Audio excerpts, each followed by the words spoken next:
Sports Talk Daily with Andrew Hustler Paterson and Michael Remus. Happy Friday, everybody. Welcome to WST. This is going to be a fun one. So much to dive into coming out of that wild 30-27 win for the Bombers over the Ottawa Redblacks last night at a sold-out Princess Auto Stadium for the 10th consecutive game. Shout out to the fans, man. What an atmosphere last night. Incredible crowd and a pretty entertaining game, albeit closer than most of the home fans would have liked, and narrowly averting the comeback 2.0 last night. But hey, they want to go 1-0 each week. They're 1-0 this week, and now get ready to head to Montreal. But there is so much to dive into. I'll be doing that with Connor Hrabchak in just a minute. And then we'll have Taylor Allen, the commish, joining us a little bit later on. Taylor, of course, was covering the game last night for the Winnipeg Free Press.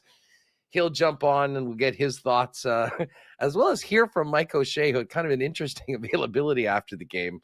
Plenty of questions for the coach after that one. And a little later on, we'll have Hacksaw on the NFL Notebook. And Blue Jays fans, stick around. Our pal Johnny Giunta from the Gate 14 pod is going to be coming in, and he'll be coming in hot after another big win for the Jays yesterday. Vladdy Guerrero, the hero, in a 2-1 comeback win over the Chicago Cubs. It was a great series for the Blue Jays, and really just a fun series for baseball fans watching those teams go head-to-head. Jays are back in action tonight against the Texas Rangers. So we'll talk some Jays. We'll get into some NFL. But the big story, of course, is last night's big win and narrowly averted disaster late in the game. We'll get to that right off the bat. Welcome to everybody in chat. What's up? Hit that thumbs up button if you haven't already. Make sure you subscribe to the channel. And just before we bring in Connor, huge thanks to our sponsors. Of course, our partners at CoolBet Canada. Don't forget, gang, a week from today, we'll be giving away the CoolBet prize, the trip for two to the Labor Day Classic with a bunch of us on the 1930 crew tour. And you'll be riding with me on the Huss bus if you're able to do it. So if you haven't already, make a point of screen capping any $10 bet at CoolBet. Send it in along with your, just screen cap it, send it in along with your CoolBet user ID and your info to contest@winnipegsportstalk.com. Everyone that enters will get a marble. We'll do a special marble race next Friday, wrapping up the week. And whoever is the first one into the hopper will be joining us. So should be a lot of fun. Hey, if you haven't played a cool bet before, just use the sign up, use the promo code WST on your first deposit. You get a 100% bonus up to $200. And then make sure you get your entry in for next Friday. Of course, Princess Auto, great partners of ours. Rolly's Transfer, St. Vital Dental Center, Canadian Club and Manitoba Battery, Aikens Lake Wilderness Lodge, F Apparel, Royal Sports, Boston Pizza, Little Brown Jug, the Winnipeg Goldeyes, Assiniboia Downs, Breezy Bend. We'll get to a why not question of the day for Not Autocorp and at Waverly and McGillivray. Plenty of options for that one coming out of last night's game. And of course, some fan feedback for our friends over at Fans First. Let's get her going. Connor Hrabchak, what's going on? How about that last night? Man, what a boring game. Like that game had nothing. Yeah, what a crowd. I want to start with that. Fired up to be here on a Friday, but last night on a Thursday night, 10th straight sellout. We've already got 11 in the bag with the Banjo Bowl coming up on September 6th. That first quarter goal line stop was super loud. Crowd was super into it. And then the fourth quarter time count violation.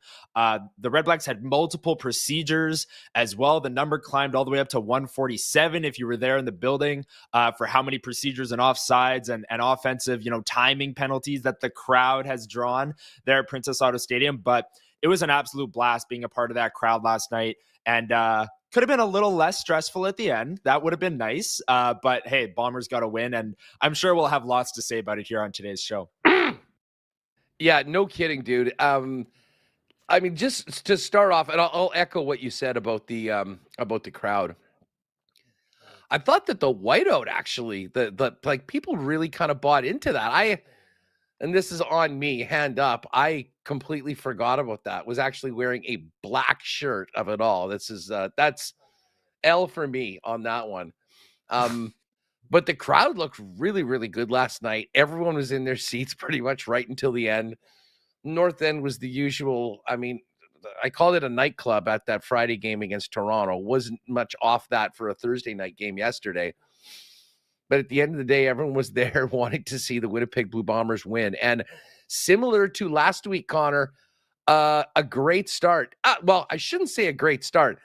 I had the heebie-jeebies right off the bat when Brady Oliveira rips off a 15, 20-yard run on the first play, and a face mask pulls it back to 1st and 25. You couldn't start in a much worse way, but I think we saw a glimpse of some real positives for the offense right after that. 2 consecutive passes, they get the first down, move down, and get a field goal. But to me, that goal line stand, which really started off with a bad snap or the handling of the snap from Crum on first down, allowed the Bombers the opportunity to, keep it tight. And then he wasn't able to get on the third down. And we'll see what happens the rest of the way.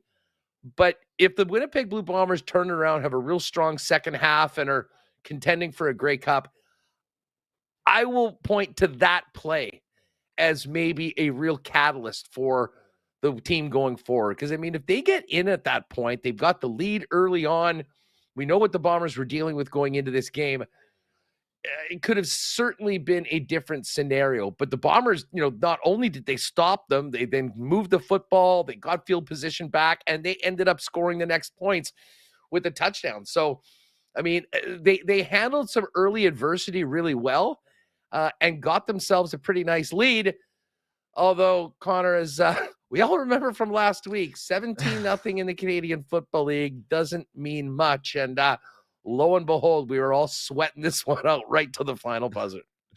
They narrowly avoided the second comeback, Huss. It was almost right there, tie game 27-27.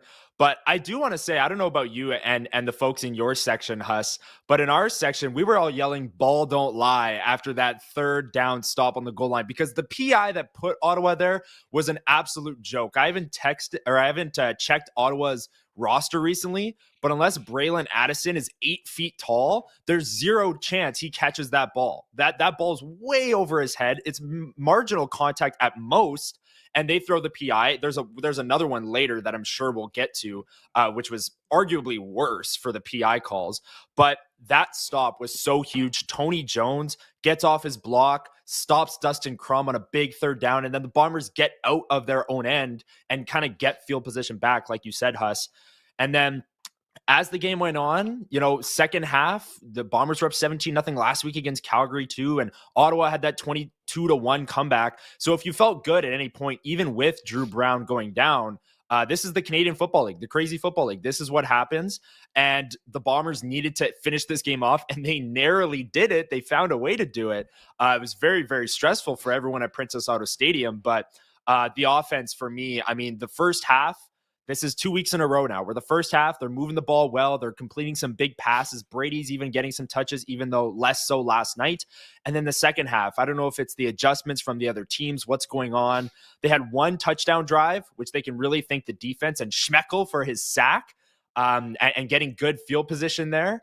And I don't know. The offense in the second half needs to get things together going forward, because they come out in the first half and move the ball really well. And then the second half, they really falter. And the defense is on the field a lot and they falter as well. So it was really a tale of two halves, but the Bombers got the win this time on the walk-off field goal, as opposed to losing on the walk-off field goal to Calgary last week. Well, and listen, you mentioned Crum. You would think that, with the way the defense played and then knocking Drew Brown out of the game, you're in a great spot to just kind of comfortably take care of business in the second half.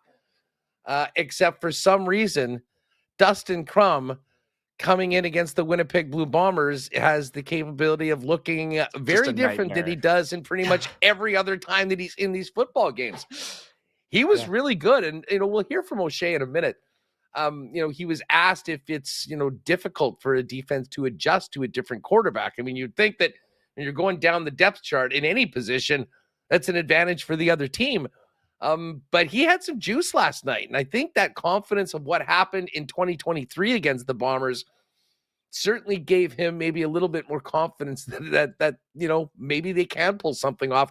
Not to mention, Connor, This team put together an incredible comeback not even a week ago on Saturday when they were down 22-1. So there was some belief. I'll give a lot of credit to Ottawa, the way they didn't quit. They stayed in the game. They came back. But let's face it, this game should not have been won on a walk-off field goal. And the Bombers were somewhat authors of their own demise, at least to make it as close as it was at the end. And it'll give us lots to talk about right now. And, of course, with Taylor a little later on. Well, yeah, I'll ask you what your thoughts were on that, and then we'll hear from Mike O'Shea as well. On the end of the game, the final 3 minutes, how the Bombers handled that 2nd and 3 and then kicking the 57-yarder and all of those things. But I agree with you. I mean, the Blue Bombers, more than really anyone in the CFL, I don't think are going to apologize for beating a backup quarterback. They've had Zach Collaros be knocked out of multiple games so far this season, and then Chris Strevler has come in and looked good in certain spurts, but has turned the ball over quite a bit. And Dustin Crum, I mean, for a backup quarterback to come in on the road in Winnipeg in front of that crowd that we mentioned right off the top of the show was electric all night long. And to play as well as he did, very, very impressive. And I don't really fault the defense as much for this comeback or for this game. And again, the Bombers ended up winning, so credit to them for ultimately scratching out a win. But they were on the field so much in the second half. The offense would get the ball, go 2 and out, wouldn't really give them a break. And Ottawa was really starting to establish their running game as well. So I saw the defense getting more and more fatigued as the game went on. Not necessarily their fault. Obviously, they could get off the field better on second down and second and long against a guy like Dustin Crum. But I see that more as the offense not holding their weight, not giving their defense a chance to rest. And for the second week in a row, the defense played the majority of the second half for the Winnipeg Blue Bombers. And that's something that'll have to change going forward. And even with a 27-13 lead with 3-4 minutes left, it never really felt safe. It never felt great. Ottawa had the ball. They were driving. They kicked that field goal, which I think was a ridiculous decision. And the Khalil Pimpleton touchdown would have put them up if they hadn't, kicked the field goal on third and maybe 3 inches or like half a yard. They kick a field goal to make it a 17 game to a 14-point game and then end up tying the game. But if they punched that forward, maybe they were spooked because Crum got stuffed on the goal line earlier. But there was just so many plays in that game where it could have gone either way. Teams making weird decisions. Ottawa kicking on third and half a yard from the 40. The Bombers kicking a 57-yarder when a punt would suffice. Maybe even give it to your MOP on 2nd and 3 so that you're not in 3rd and 1 to begin with. You're sneaking with Strevler from 3 yards out. I've ranted long enough. What's your take on the 2nd and 3 with Strevler and then kicking the 57-yarder that got returned to the house? First off, I mean, okay, we'll start off with the second down. I didn't love bringing Strevler in. I mean, you're just putting all your cards on the table. I'm sort of out on using these backups for every one of the short yardage plays around. I would love to see a coach go away from the norm and keep your best players in on some of these plays. And I would have loved to have seen Brady get the ball there. I mean, I think you've got easily as good of a chance as moving getting the 2 or the 3 yards that you need, as opposed to just having Strev run up the middle. Now, I was in the end zone last night. So the perspective of how far the yard or 2 yards was difficult for me. I was just looking up on the board and said 3rd and 1. I just assumed that the offense would have stayed on the field. You get the first down, you move on. Now, it has been pointed out that it probably was closer to 2 yards. And at that point, that does make it somewhat dangerous to take that chance and maybe turn the football over in good field position. So you've got the thought on the punt. Just throwing Sergio out for 57-yarders as if they're converts, though. I mean, it can burn you at some point. I mean, like these, we're spoiled, and I don't want to say that they're taking Sergio Castillo and his leg for granted, but it did sort of feel like that. Like, oh yeah, no problem. Just throw Sergio out there for a 57-yarder. Like, we're used to him making these big kicks and these long kicks. But, I mean, they're not automatic, and it sort of felt like they were treating it that way, and, oh, man, did they get burned on it, because not only did it miss, but Khalil Pimpleton took it back to the house, and all of a sudden, the jaws were on the floor at Princess Auto Stadium, and we had a tie game, and it went from bad to worse right off the bat. The next play was a pick. Now, it did end up being somewhat like a punt. Ottawa was deep in their zone. But to me, on a positive, the takeaway that I'll have, Connor, is just how well the defense stepped up throughout the game. Listen, they gave up 20 points. That should be enough to win. Listen, you don't want to give one up on special teams. And I think I did say yesterday, if the Bombers were going to win, they were going to need to get 30 points. It probably they shouldn't have had to, but they did. And that's part of the CFL game. But I was surprised the way they handled that. Unfortunate that it didn't go in, but you got to be ready for that. You cannot be allowing Pimpleton to take that one to the house. And they did. We'll hear from O'Shea. Is somewhat of a frustrating, especially being a special teams guy that he is, to have that done. But the defense stepped up when they needed to. A very quick 2-and-out. They got the football back. And I think everyone in the building, knowing that Sergio Castillo was going to get a second chance, that one was going to end in a walk-off win for Winnipeg. But it doesn't happen if the defense doesn't step up with a quick 2-and-out at the most important time of the football game to avoid OT.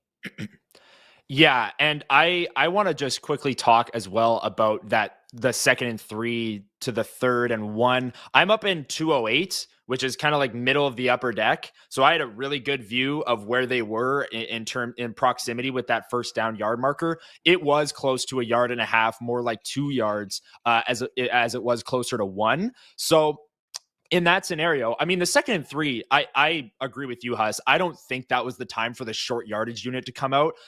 Brady Oliveira, as much as he struggled, I'd like to see him get the ball in a situation like that if you're going to run the ball, as opposed to putting everyone on the line and just pushing Chris Streveler through. But then the situation you're faced with is 3rd and 1.5, 3rd and maybe 2 at, in Ottawa territory, barely 57-yard field goal. I would have liked to see the Bombers punt there. And I know a lot of people in chat would probably agree. Make Dustin Crum drive the length of the field and beat you. And Mike O'Shea, after the game, and we can get to his comments, kind of mistook John Hodge for punting for a rouge. But that's not, I mean, if you punt and you get a rouge, fantastic. It's an 8-point game, and Dustin Crum still has to go the length of the field and get a 2-point convert to even just tie the game. But what the Bombers, in my opinion, should have done there is just punted, make the defense, guard 90 yards of the field against a backup quarterback who was playing well, but I still think I'd have confidence in the defense in that scenario. And what's so puzzling to me, Huss, this year is the Bombers have typically been so conservative with their decision-making over the last number of years. And I don't know if kicking the 57-yarder is more of an aggressive decision than if they were to go for it on 3rd and 1. But I just feel like Mike O'Shea is a guy that punts that ball. I feel like Mike O'Shea is the kind of guy that in the Toronto game, coming out of the 3-minute warning in the red zone up 6, is going to run the ball twice and kick a field goal to go up 9. I feel like Mike O'Shea is the type to be as conservative as possible, trust his defense and special teams as much as possible. And I guess that's where you get Sergio Castillo trotting out there for a 57-yarder. His reasoning is Serge is pretty good from there, which he is. We're spoiled here to have Sergio Castillo in Winnipeg. And look, 57-yarders aren't chip shots. And we saw it. And I would have liked to see the Bombers punt there, and I'm interested to see what people in chat have to think. Yeah, I mean, listen, give your thoughts in there. We'll get to it in a little bit. And again, we'll continue this conversation coming up with Taylor Allen. The Winnipeg, you got a 2nd and 3. I mean, the Bomber MO is to just get the damn first down and not give the football back and win. Right. Obviously, that didn't happen. And who was it? It was just Farside Bruce. I hated the 2nd and 3rd play where Streveler came in. It was so obvious he was going to sneak, and they stuffed him. And then you had that really tough decision. And as I say, keeping the starters on the field, having Zach with the ability to make a short, quick pass or give it to Brady, I just think that was the play. And you threw your cards on the table. Ottawa was ready for it. And then all of a sudden you got a very tough decision, whether you're punting or throwing out your kicker to try to blast one from almost 60 yards to ice the game. Let's hear from O'Shea. It was interesting to say the least. Post-game presser. John Hodge started off, and then we've got a little bit of Paul Friesen talking more about O'Shea, about the missed field goal that went back. Here's Mike O'Shea post-game last night from Princess Auto Stadium. Congrats on the win. Initial thoughts? We won. I'm not changing the score now, so. I wanted to ask you about the decision to send Serge out with about a minute left with the field goal. Yeah, he's good from that distance. Put the game away. Like trying to put the game away was the. Yeah, because he's good from that distance. Well, Jam is good from that distance. Like, did you Jam consider was good. Punting from that distance, like burying teams deep. Like, did you consider the punt? Did you consider the sneak? It's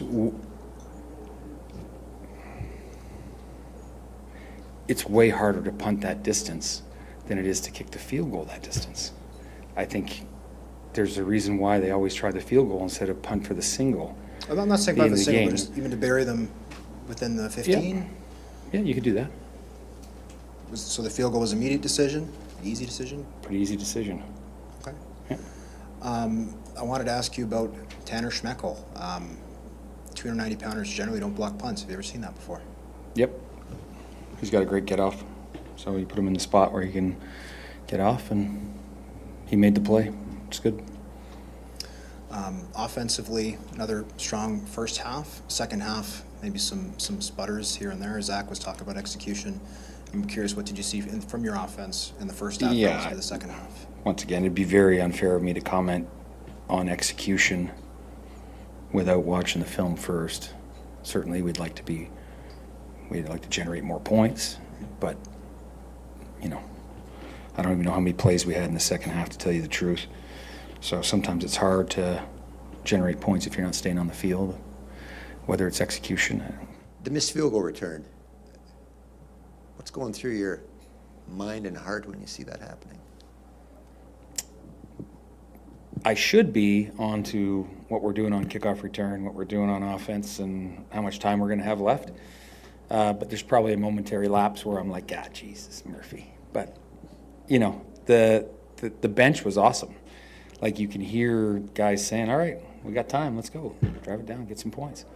Yeah, that's got to be hard to do. Some guys said No, I think that regardless of the outcome of the game and all the negativity that's going to probably come out right here, what's most important is the resiliency and the grit that our guys are developing and showing.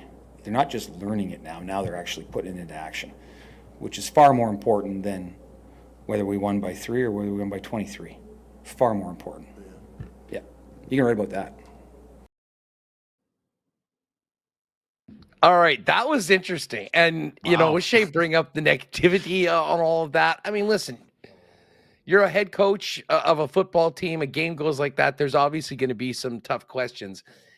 It didn't sound like a guy that had just won a very, very important game. And I think that was more just the result of the near-death experience that the team had at the end of the fourth quarter. And listen, O'Shea's going to have, his thoughts on that. And he went out, confidence in your kicker, go out, ice the game. I get it. It was more about how we got to that point. I see. Oh, the legend himself, Joe Piscucci, is here. The Scooch says, I agree with you, Huss.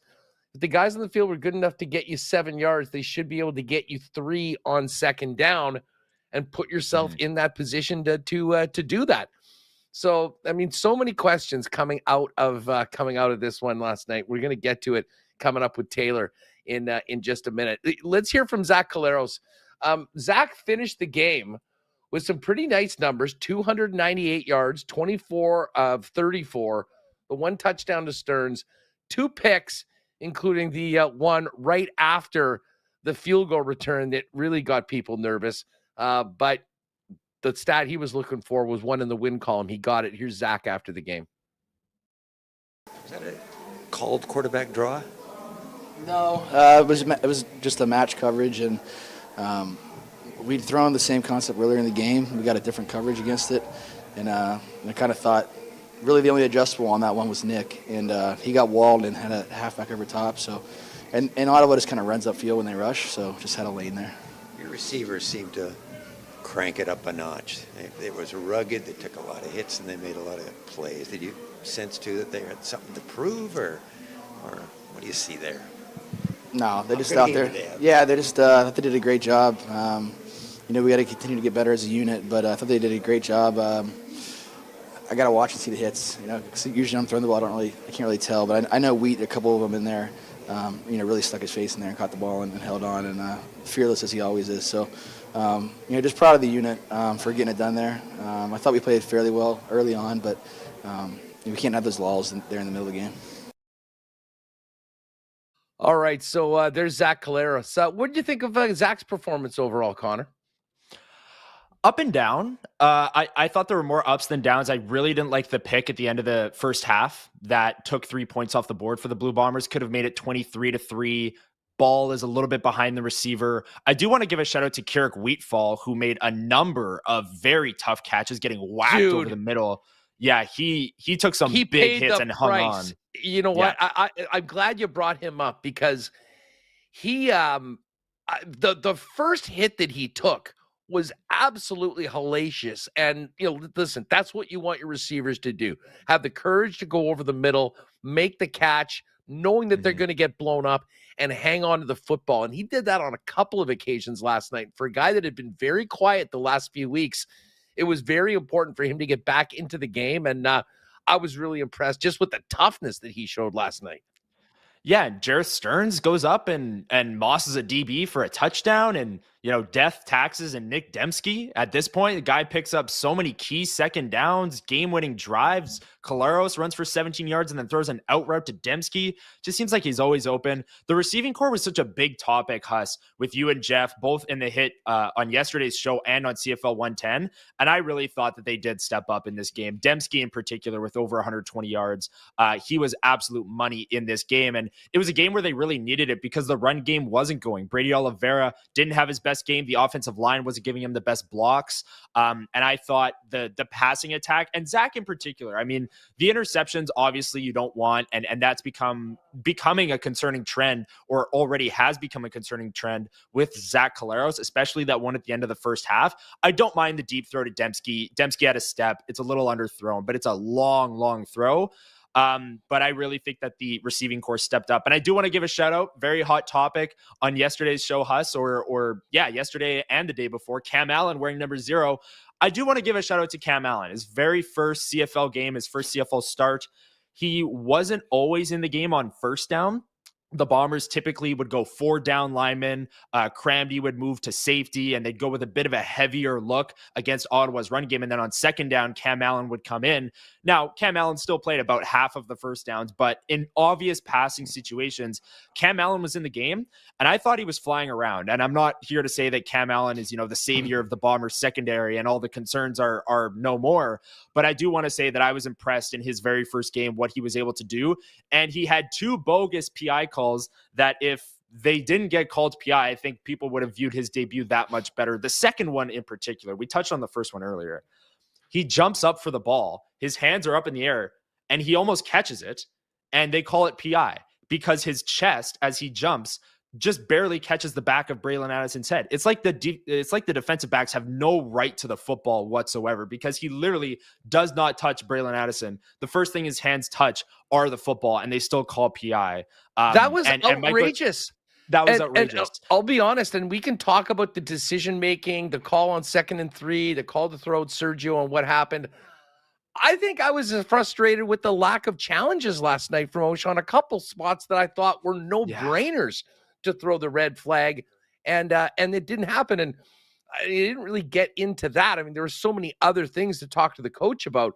But, and again, this is not to Monday morning quarterback every damn thing that the head coach did. They did win the football game. But I have to admit, I thought those were missed opportunities for the Winnipeg Blue Bombers to, reverse a couple of pretty impactful plays by Ottawa on what I think would have been highly likely successful challenges.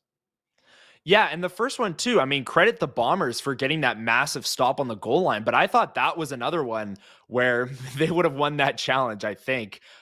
I said it off the top, there's marginal contact at most, and unless Braylon Addison was going to grow to 8 feet tall in the middle of the play, he's not catching that football. And then the second one, Cam Allen attacking the ball at the top. He just out jumps Braylon Addison, and he almost gets a pick. If he picks that off, are they still throwing a flag for PI?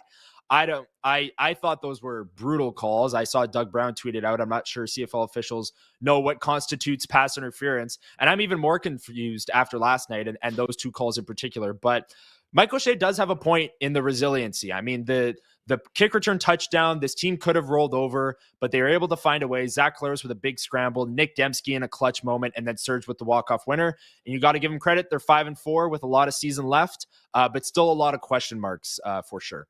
Yeah, and listen, Nick Dembski, for my money, offensive MVP so far this season. Another brilliant game. You mentioned 128 yards on 6 catches, targeted 9 times. Did have one drop that I know he'd like to have back, but I mean, when you're averaging over 20 yards a carry and making impactful plays every time you get the football, he was a huge part of that. And on the defensive side of this, and we'll get to it with Taylor in just a minute, Tony Jones was an absolute beast last night. I mean, we mentioned the huge play on the goal line that, he was front and center for, but 11 tackles last night. And I'll give it that. Listen, the corners, I thought the Val played really good. I mean, I think they played as well as we could have expected considering the circumstances, but there was some good help. I mean, Cramdy, of course, is running around doing and helping in so many different areas, but I thought Evan Holm, too, stepped up big time, both from a defensive aspect on making tackles, and obviously he had that big pick, which was another very, very important important play in last night's win. Yeah, and there was a bit of an injury scare there on Evan Holm. I'm not sure if you caught that, Huss. He was down after a kickoff, kind of grabbing at his hamstring, but luckily it looked to just be a cramp. They were kind of rolling him out on the sidelines. So he returned to the game. I mean, the Bombers secondary was beginning to get a little torch down the field, and then Evan Holm, you see him run back onto the field, but he got that big pick. And yeah, Tony Jones with 11 tackles. It seems like he's getting better game by game, more comfortable in the middle of that defense, that middle linebacker role. And when he's making as impactful plays as he did on the goal line, that's really, really impressive and exactly what you want from the linebacker.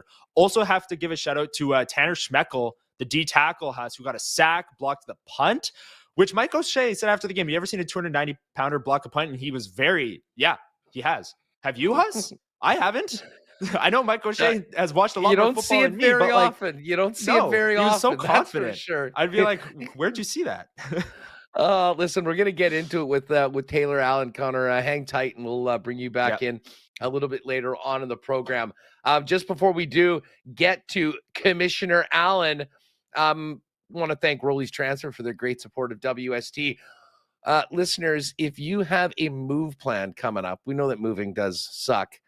There's a lot that goes into it. However, our friends at Rolly's Transfer will make that move as easy as possible with the white glove treatment that they're famous for. They've been doing it for over 60 years as the most trusted name in moving in Manitoba.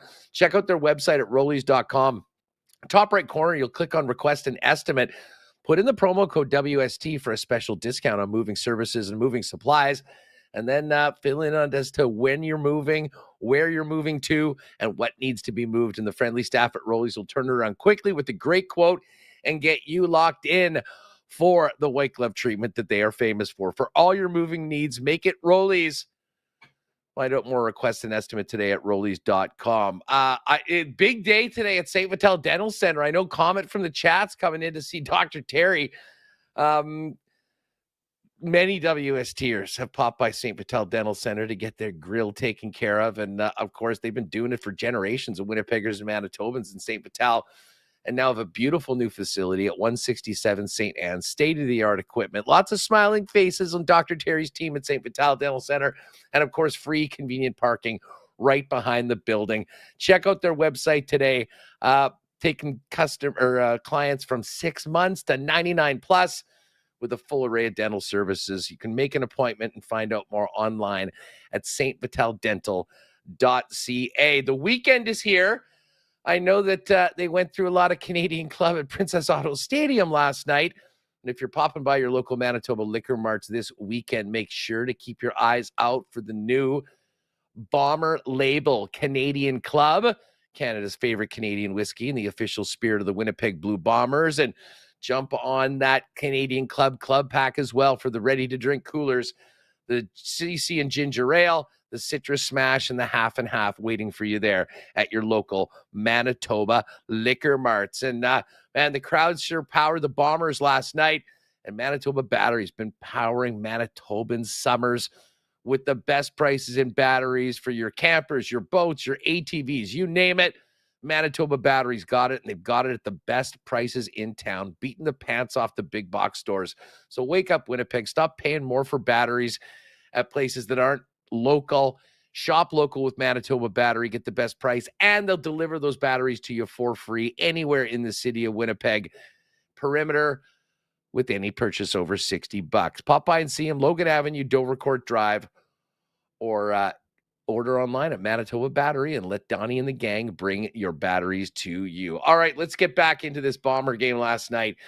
The commish, Taylor Allen, joins us now after a wild one at Princess Auto Stadium. Had a little bit of everything last night. Another sold-out crowd, incredible atmosphere, another lead for the Bombers, and another nail-biter at the end. Taylor, what did you think about that one? Yeah, you know, in hockey, they say a 2-goal lead is the most dangerous lead to have. But I guess for the Winnipeg Blue Bombers, it's a 17-point lead. I mean, come on. I mean, last week in Calgary, they blow a big lead there. And then, you know, it looked like they're going to do the same thing last night against Ottawa. I mean, they're up 27-10 in that fourth quarter. It's looking good. Brady just scores that touchdown. And then, you know, Dustin Crum, I don't know what it is about this guy, but it seems whenever he comes in relief for an injured quarterback against the Bombers in the second half, he causes a nightmare for Bomber fans. So yeah, went down to the wire. There's a million different ways we could start off talking about this game, but yeah, it's just a perfect example of the CFL, how crazy it could be. And you know, if you know anyone that doesn't like the CFL, I mean, just show them that final minute of the game, and that had everything you could ever want. It started off by giving him a crash course in last week's CFL games, and then started off with this one, and you'll probably have a new fan or two. Listen, before we kind of dive into some of the key plays and performances, you were of course there covering it last night for the Winnipeg Free Press. We just played part of O'Shea's post-game presser. You've been around the coach quite a bit. What was the feeling in the media room afterwards, and what did you take away from the coach? Because if you just saw that on its own, it didn't really sound, and I mean, O'Shea's a bit of a flatliner all the time when things are good, when things are bad. But there was, it seemed like he was trying to get out of, in his own words, the negativity that was going to come out of that game when they did win a big one. It was a very interesting post-game presser by Osh. Yeah, it was kind of a weird one. He was basically assuming that we were all going to write negative things about the Bombers for, almost blowing their lead and whatnot. And he was basically telling us how we should cover the game. He's saying, well, you guys should focus on our resiliency. How we, it got close at the end, but we buckled down and we're able to still pull out the win and stuff. That's what you guys should be focusing on. It's just like, okay, Mike, like you can't tell us how to cover this game. And yeah, I mean, to be fair, yes, they were very resilient. Like a lot of teams, they would kind of, I guess, buckle under pressure after almost blowing a game like that. And to their credit, they had the ball with 18 seconds left. They still got the job done. And, Brady Oliveira was saying on the sideline after Pimpleton took that missed field goal all the way back to tie things up, he said, no one was panicking. We were still confident that we'd be fine. And maybe that's What about after the pick? What about after the pick on the first play when they got the ball back? Yeah, no, exactly. Yeah, I mean, it's kind of hard to say what they were actually thinking, but yeah, it was a weird kind of presser by Mike, and he stood firm behind his decision to send Sergio out for that 57-yard field goal as opposed to sending Jamison Sheehan out to punt the ball deep and force Dustin Crum to march down the whole length of the field with less than a minute to play to tie the game, or even going for it on 3rd and 2, which I don't think that would have been the right call in my opinion. But yeah, he's always a guy though, like if he kind of makes a mistake or whatever and you kind of press him on it, he's not gonna, very rarely does he say, yeah, like that was dumb, I shouldn't have done that. He stands firm and he says, yep, this was the call and it was an easy call and stand by it. And that was kind of that. So yeah, classic Mike O'Shea, I guess. The bit with the 57-yarder, I mean, I kind of said it feels like they're maybe taking the leg of Castillo for granted a little bit. I mean, that's not a convert. I mean, you roll it out. But to be honest, in the situation, knowing that it was really 3rd and 2, I understand why they did what they did. And we talked about this earlier, Taylor, but I'll get your thoughts. My complaint was the play call on 2nd and 3 by showing your cards and having Chris Streveler come in obviously running the football up the middle, and Ottawa, to their credit, knew exactly what was coming and handled that, and then put them in the situation that they were in to have to make that decision to rely on a nuke from Castillo to ice the game that obviously blew up on them in spectacular fashion. Totally agree. I mean, I know Chris Trevler's Chris Trevler, but I mean, 2nd and 3, that's a lot to ask out of a guy when, again, it's painfully obvious that he's being brought in the game to run the ball.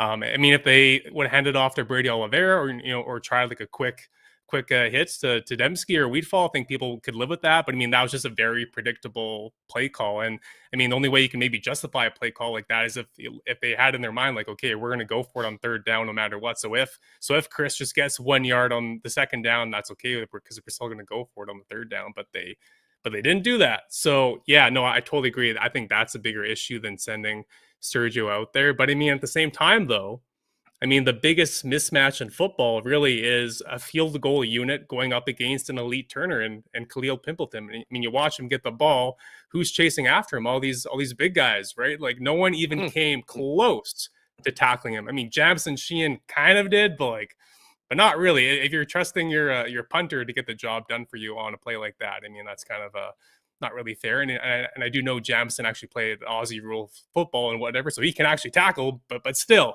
it was probably the easiest 117-yard return in football history. So, I mean, it didn't end up costing them the game in the end, but I mean, just looking back on it now, it's just, I don't know. And I know Sergio just kicked a 63-yarder last week, and, he's been basically their best player this year and whatnot, but still a 57-yarder isn't a gimme for anyone. So, yeah, some questionable calls in that last minute, but, everyone in Bomberland still went home happy at the end. One of the other things, just while we're taking our turn second-guessing the coach, is people like us sitting in our chairs do, not being on the sidelines.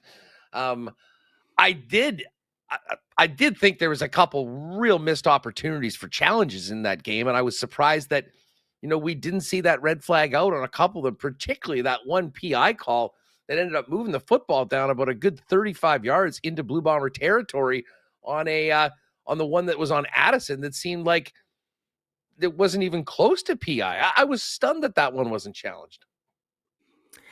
Yeah, but I mean, I guess at the same time, it's very rare that you see those calls actually get overturned. So I guess maybe Mike had that in his mind. I don't know. And there was some contact, but I mean, honestly, both PI calls on Cam Allen were not great. I mean, the first one and the second one, I mean, yeah, there's a bit of contact, but I mean, like, come on, like they're playing football out there. And actually, I did speak to Cam after the game, and I was like, hey, man, what were your thoughts on those 2 PI calls? And he kind of just had like a big smile on his face, hinting at obviously he didn't really agree with them, but he was just like, honestly, I was just trying to make a play. Like, I told the guys, like, I want to make a play. I want to pick off a pass. Like, I want to be a difference in this game. And, I guess I'll watch the film and coach will give me some tips as to what I got to do better next time. But yeah, I was just being aggressive out there. So I think you can live with that. And I think Cam Allen overall, usually when a safety has 2 PI calls, it's a pretty bad night at the office. But I mean, overall, though, I thought he was pretty solid. And this was a secondary who,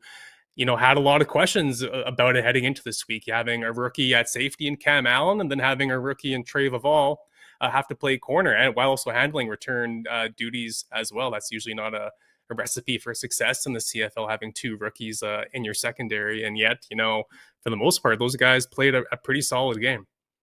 Well, I mean, listen, focusing on a few of the positives coming out of that game, I think they performed certainly beyond my expectations last night.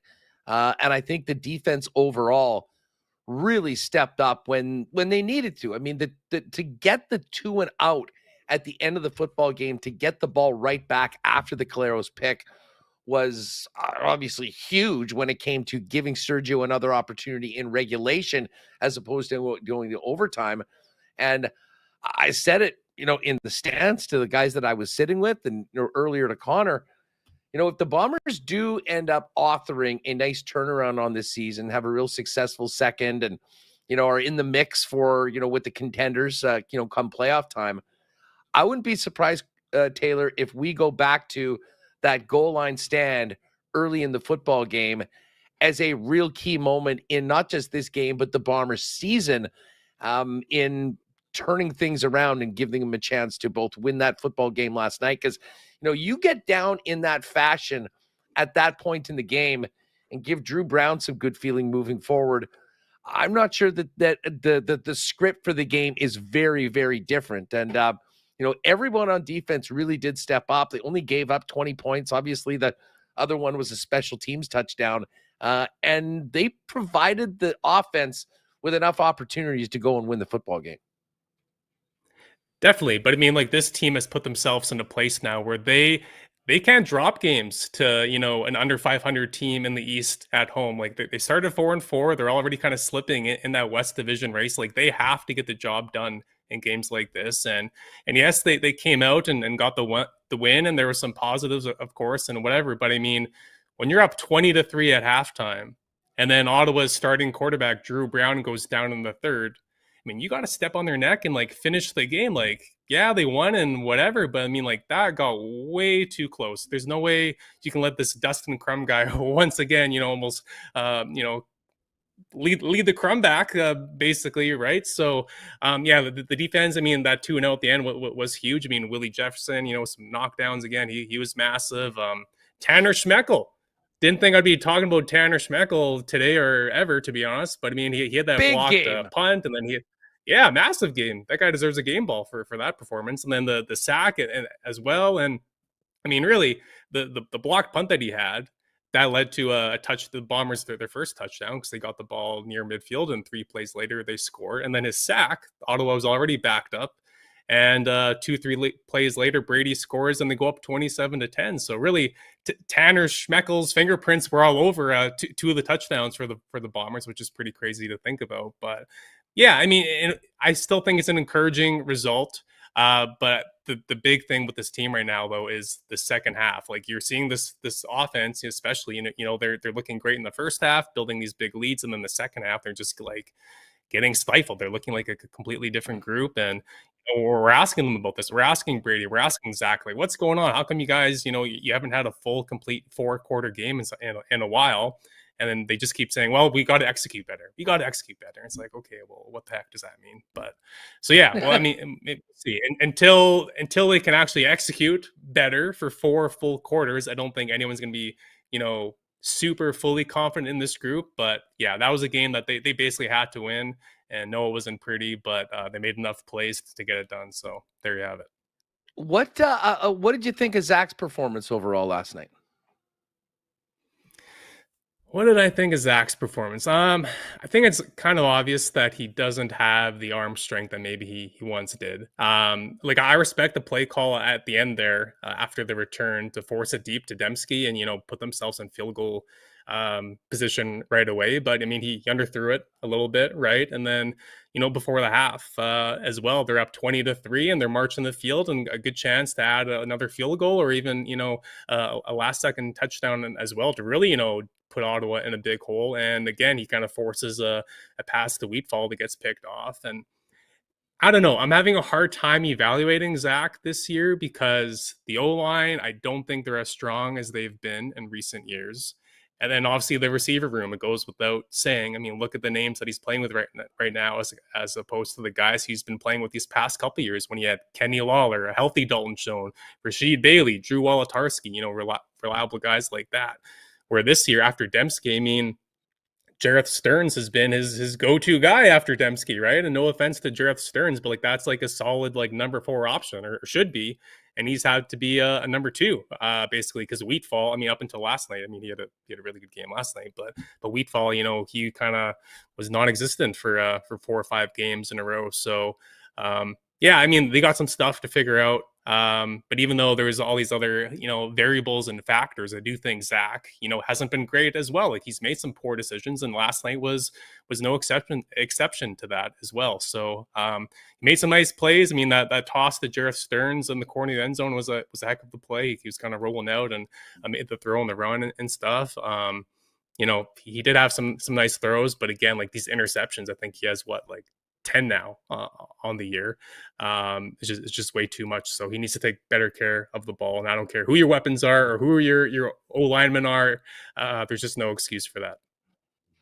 While we talk about Zach and some of the challenges that he's had this year in the offense overall, you just wonder where this team would be without Nick Dembski's performance through the first half of the season. Another monster game last night, and man, did they need it. Absolutely. That might have been one. I know Nick has had games with bigger numbers than that, but I think that was one of the best games Nick Dembski has ever played. Like he's the number one. He's the go-to guy. They need to play. He's the guy. And Ottawa knows that, right? It's not like before where it's like, okay, well, there's Kenny, there's Dalton, and then, oh shoot, there's still Nick Dembski we got to worry about. It's like, no, Nick Dembski is the guy, and yet he still went out there last night, was making play after play after play, and even they were doing some creative things to get him the ball with some screen passes and whatnot as well, and those were working really well. Same with Brady Oliveira, they were using the screen pass, and Ottawa didn't really have an answer for those plays, but. That goes the last play of the game before Sergio's game-winning kick. They needed 10-ish yards to really make it a manageable play, and who delivers? Nick Dembski with that 11-yard catch. So yeah, that was a hell of a game. And he's I asked him about after the game. I'm like, what's it like being like the true number one guy on this team? And he's like, honestly, like it's pretty cool. I'm enjoying it, and I'm just trying to do what I can to live up to that role and whatever. And obviously he's doing so. Picking up a ton of the slack with Dalton Schoen on the 6th game right now. Speaking of the receiving core, big bounce back game for Keurig Wheatfall, who had been a non-factor over the course of the last month or so. And my God, Taylor, the toughness that he showed on a couple of those catches last night, I think was a real statement to, the coaching staff, the rest of his teammates, that he's dialed in and will do what it takes to help his team win football games. And was so impressed with his performance and the ability to hang on to the football after getting absolutely trucked a couple times last night. Yeah, 4 for 68 doesn't really jump off the page, but I mean, the 4 catches that he did have, it felt like he was getting smacked every single time. And yeah, just like you said, like he was still hanging on to the ball. I mean, and this is a guy that they need to, to step up and be a big player for this team. I mean, he's playing the X, right? Like they need him to be a playmaker. And yeah, I know the Calgary secondary, that's hard to, make deep plays against them because they typically play a cover forward defense and whatever. But I mean, I think as these past 5 weeks, I think he only eclipsed 25 yards receiving once or something like that. Like Carrick's numbers have totally dropped down from those first 2 weeks where he really kind of, went out and put up some big numbers for this team and looked like a guy that could be, an all-star caliber receiver for this team. So yeah, very encouraging performance by him. And again, he showed a lot of toughness, and that's what this team kind of needs right now. And then earlier in the week, I was saying to Mike, actually, I asked him, I said, hey, like, for this offense to get back on track, like how important is it to get Keurig Wheatfall back on track? Because I mean, again, you guys need this guy right now. Nick Dembski can't do everything on his own. We know what Dylan Mitchell was going on with him, and he's not the answer, or at least he hasn't been so far, obviously. It might kind of step back, he wouldn't really go there and say like, oh yeah, we need to get Keurig going. But yeah, it's no secret that this offense needed to get Keurig going. So last night was definitely a step in the right direction for Keurig Wheatfall for sure. Listen, before we go, Johnny Giunta's popped in a bit early, so we're going to get to some Jays talk in just a couple minutes. I do want to get back to the defense, though. We talked about the secondary and the challenges. It really did seem like everyone stepped up to help out the younger players. We saw Evan Holm with that pick. But Tony Jones, just a quick thought on Tony Jones between the goal line stand, his stuffing Dustin Crum. He was everywhere, 11 tackles last night. And, while he is a newer player, it really seems like he's becoming one of the real leaders on the defensive side of the football. And he'd be right up at the top of the play grades, I'm sure, for last night's game. And the crazy thing is they picked this guy up off the scrap heap last year. Edmonton let Tony Jones go, which is like, what? Are you serious? But yeah, I mean, imagine having to fill Adam Bighill's shoes and actually doing so, right? Like he's been awesome. He's been by far one of their best players, and he's all over the field. And he made maybe the one of the biggest plays of the game, obviously with that goal that goal line stand. So yeah, Tony Jones, Willie Jefferson is obviously the face of this defense, and Dietrich Nichols is one of the best halfbacks in the league, and so is Evan Holm. But I mean, Tony Jones, though, I mean, this guy is electric. Like, he is, a difference maker out there, right? And if you look at this team right now, like who's the MODP for the Bombers through 9 games? I mean, Tony Jones would probably get my vote. And also, you can make an argument that he's been their best player overall this season as well. So yeah, the Bombers are incredibly fortunate that they got this guy for absolutely nothing, a couple weeks into last season, because the Elks let him go. Taylor, we now move from the Bombers. Before we go, I will lean on your commissionership of the Winnipeg Media Fantasy Football League. I have a very excited co-host who will be filling the huge shoes of our dearly departed friend and defending champion, Ted Wyman. Breaking news, Connor Hrabchak, the young gun, is now the 12th member of the Media League. Well, I mean, you and Remo didn't make the playoffs last year. So someone from the Winnipeg Sports Talk brand had to come in and salvage it, right? So you had to call in the young buck, and, we're excited to see what Connor can do, because, I mean, yeah, you and Remo, I mean, come on. Both missing the playoffs last year. What's going on? Listen, I don't know about Remus, but I can tell you that myself and Josh Frey-Sam, finalists in the inaugural year, are both on a mission, and we'll be back in the finals. I look forward to getting another crack at Josh later on. He had a very tough season, but anyways, looking forward to the draft as we prepare to get ready for NFL season. Taylor, thanks so much for doing this today, dude. Great stuff in the Freep. Of course, if you haven't read it already, full breakdown from last night's game is at the Winnipeg Free Press site and in the Fish Wrap. And we'll look forward to catching up next week, and certainly getting closer to draft day as well, when we finish up a big Labor Day weekend and try and get it together for that Monday night draft date. That's right. And both of you better not draft my boy, JJ McCarthy. That's all I got to say. Yeah, don't worry about it. Actually, I'm kind of high on JJ. We'll see how things go. It's going to be huge. Take it easy. That's right. See you guys. Take it easy, dude. Have a great weekend. Thanks so much. All right, there is Taylor Allen. We're going to talk some Jays right away. Of course, Princess Auto Stadium was rocking last night, and your Princess Auto stores are waiting for you this weekend. Of course, Princess Auto is where you'll find the best deals on the most unique assortment of tools and equipment around. Everything you need to complete the projects on your list or start something new is at Princess Auto. 3 Manitoba locations: Panet Road, Portage Avenue West, out in Brandon for you folks in Westman. And, of course, you can always shop online 24/7, 365 over at princessauto.com. It's a great week for our friends at Aikens Lake Wilderness Lodge. Of course, you all saw us get evacuated out of there for the wildfires, and they were down business for an entire month, but they are back, and a lot of smiling faces around Aikens. Folks, if you're thinking about a world-class fly-in fishing opportunity where you can be on the water in less than 2 hours from the city of Winnipeg, Aikens Lake is the spot. And world-class fishing and even more world-class hospitality. And obviously, it's been a tough summer, losing a month of business. They do have some availabilities up until about the middle of September at the end. So if you are thinking about maybe taking a look at Aikens, make sure you tell them that you heard about it on Winnipeg Sports Talk. Pitt'll hook you up with a 10% discount. AikensLake.com and at Aikens Lake on all of your social channels. And, of course, we got fall coming up, fellas. If you need to up your menswear game, head on down to F Apparel at 190 Smith Street, the leaders in custom men's clothing here in the Peg. Custom suits starting at just over $400. Chinos, golf pants, custom shirts, both tucked and untucked styles, and the best selection of menswear accessories. And for all you dudes tying the knot or in a wedding party, make sure to talk to the guys at F about a special discount for the wedding party when you get your suits for the big day at F Apparel. 190 Smith Street downtown. Check them out online. Make an appointment to come in for a fitting at F. That's EPHapparel.com. All right, let's do this. I've been looking forward to having our next guest back on for a while, because the Toronto Blue Jays are red hot, and nobody, and I mean nobody, is having more fun with it than Johnny Giunta, one half of the Gate 14 podcast. And Johnny joins us now as the Blue Jays move on to take on the Rangers. Dude, what is going on? How are you?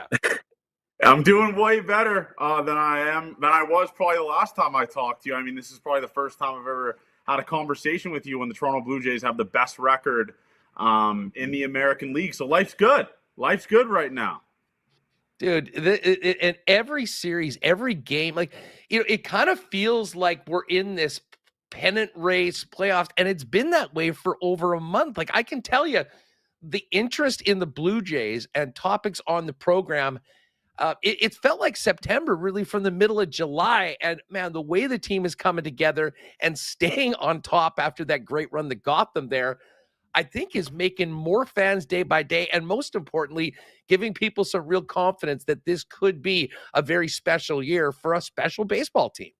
There's really nothing like meaningful baseball, man. I've said that from the get-go. It's so awesome because in hockey, when you have a really good hockey team, you kind of have like 3 off days in between games, stuff like that, the build-up's there. But for baseball, it's essentially every single day at 7:07 Eastern, the Toronto Blue Jays, your favorite team, is going to be playing meaningful baseball. So it's something I can't really explain to people that don't fully understand it or fully love the game of baseball. But just watching this team continue to build and build on the momentum that they've had, even when they've went through dry spells like they had a couple weeks ago, it's been unbelievable to watch. And I'm so happy to be a part of the journey. It's been insane. Now, we'll get to the Cubs series that just finished up and obviously what's coming up, but I want to go back to last weekend. And folks, by the way, I mean, you should be subscribed to Gate 14. Check out what Johnny and Avery are doing. I mean, if you want to talk about fun and you want to talk about passion for Blue Jays fans, this is where you're going to find it. That game last Sunday against the Dodgers, finishing up that series in Chavez Ravine, was legit one of the best regular season baseball games I think I've ever seen. I mean, for Fluharty to come in and strike out Shohei Ohtani twice, to be fair. I mean, he really should have had it the first time. Yes. Got him done after he didn't get that call. And then Mookie Betts. I mean, that's the sort of thing that makes you start feeling like there's something really special going on. Take us through. I know you were there doing a bit of a stream. I mean, what was the heart rate like through that 9th inning against the Dodgers last Sunday? I can't even put into words because, like, obviously the Jeff Hoffman walk sucks, but he didn't pitch a week before. Like, he didn't pitch for a full week before that, and that's a guy that has to get going by continuing to pitch once a series maybe. So, tough one for Hoffman. And then bases loaded. I'm not going to say they essentially rolled over and put in Mason Fluharty, but that's, I mean, kind of what happens there. You're short in the bullpen. You've used tons of guys. And you throw in this rookie to come in the game and face back-to-back MVPs, back-to-back clear-cut Hall of Famers, and he strikes out Ohtani, like you mentioned, twice, and then I start believing a little bit. It's like, oh, my God, I can't believe he just did that. It's Team of Destiny stuff. And then he gets Mookie Betts on a weak ground ball to third base.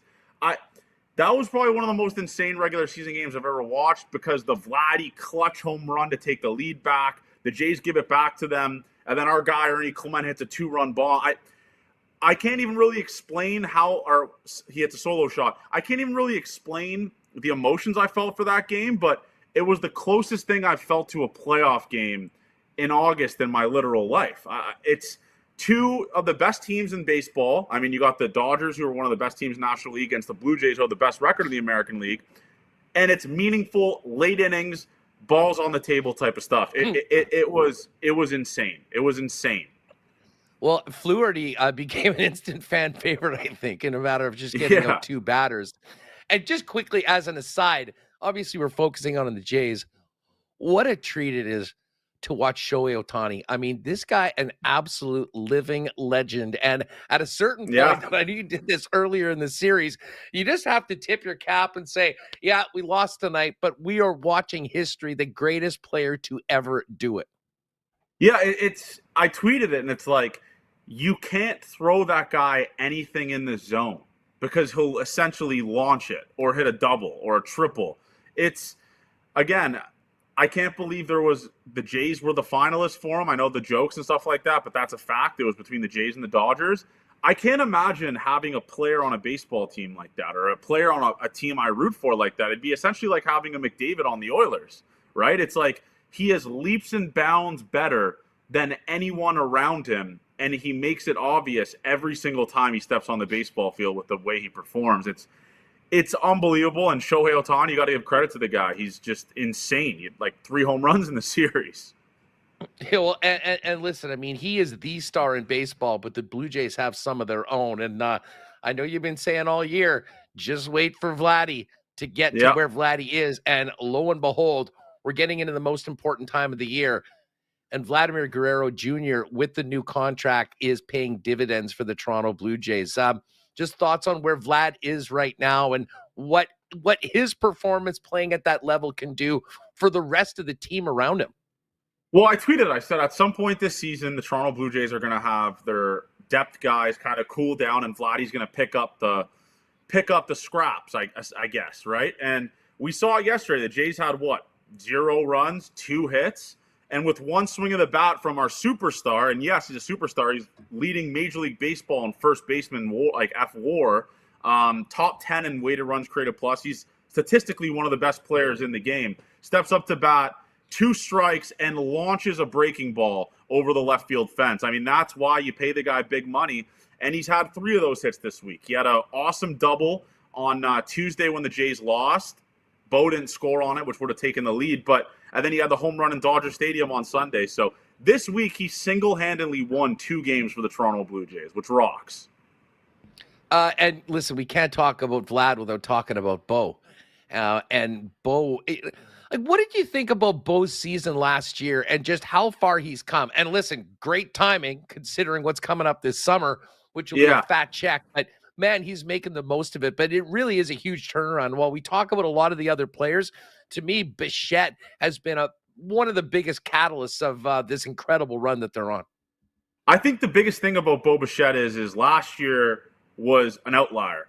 It was a guy who was injury-ridden, missed a ton of the year, and when he was playing injured. So it's like we talked about it on Gate 14. It's like I'm not going to let 2024 dictate or change my judgment on what I think Bo Bichette is as a baseball player. And this season, he's leading league in hits. He's playing awesome defense at shortstop, which is something that people said he was bad at. And he is showing why he is worth the amount of money. When he is going, when Vladdy's going, this offense is going. And Bo Bichette has single-handedly, just like Vladdy, over a longer period of time, though, has been carrying this offense. And it's been so fun to see those young superstars that came up in the system that were like the future. They were broadcasted as the future to the Toronto Blue Jays fans, and they're proving that they are the future, and the future's now with those guys. So Bo Bichette rocks, man. I really hope he stays here. I really do. Well, speaking of that, I mean, listen, I know we want to live in the now and the excitement of where the team is and the upcoming playoff run. But there is a huge question as to where he is next year. Thoughts on the likelihood or what it would take for the Blue Jays to keep him there? And does the fact that they're finally having this sort of success, how much do you think that might help the cause to keep him in a Blue Jay uniform long term? Well, winning cures everything, man. I think if you asked me last year, if Bo Bichette will stay, based like if he was going into free agency last year, I'd probably say hell no. But this year he said, I mean, I know multiple people can like to complain online and say, oh, he's miserable here, miserable that. He said multiple occasions he wants to play with Vladdy for the remainder of his career, and he wants to be on a winning baseball team. 3 out of the last 4 seasons, the Toronto Blue Jays have been in a playoff spot, or they've made the playoffs. This is a damn good baseball team, and you got guys coming up in the system that are going to help down the road. You got the Addison Barger, who's already here. Davis Schneider, who's here for a while, who's been insane since he got back. The Ernie Clements of the world, Nathan Lucas. So Alejandro Kirk's locked up. I think Bo Bichette will be a Toronto Blue Jay next year. I have tons of bookmarked tweets of people saying that he won't be, just so I could old takes expose them.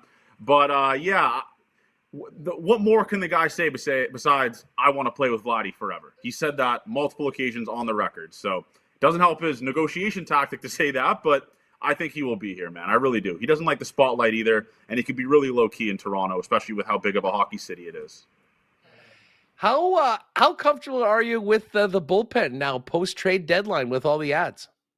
Oh, it rocks, man. I mean, like, last year the Toronto Blue Jays were the only team aside from the Colorado Rockies, to have a negative WAR out of the bullpen. So they were statistically one of the worst bullpens ever that we've ever had, and they were one of the worst bullpens in the entire sport. And this year, when you got guys throwing like Louis Varland, Seranthony Dominguez, and then the next day you're like, oh my God, who are we going to throw? Doesn't matter. You got Yariel Rodriguez, Brendan Little, Mason Fluharty now, and Jeff Hoffman. It's like they have a carousel, and whatever buttons John Schneider presses seems to be working out of that bullpen, and Braden Fisher as well, I forgot. So it's so fun to know that I don't have to worry about bullpen management because there's so many dogs down there. It's just, it's been unbelievable. While we talk about the options that he has now, as we get closer to September and October, how do you think things are going to shake out? Like, I would make an argument that I almost feel as confident with Varland going in those high leverage moments than anybody else in the pen right now. Do you think they stay with Hoffman, or how does that all shake out when you know the rubber hits the road in the biggest games of the year? I think honestly, the awesome part about it is you could pretty much tell me any guy would close for the Toronto Blue Jays and I'd be okay with it. I mean, Hoffman's 4th in the league in saves right now. He's just not good in non-save situations, which is something that a lot of closers have problems with, which again, I truly do not understand how. Maybe it's a mindset thing, but Louis Varland has never really closed his entire career. If you look at his career stats, he's kind of been a medium, low leverage guy.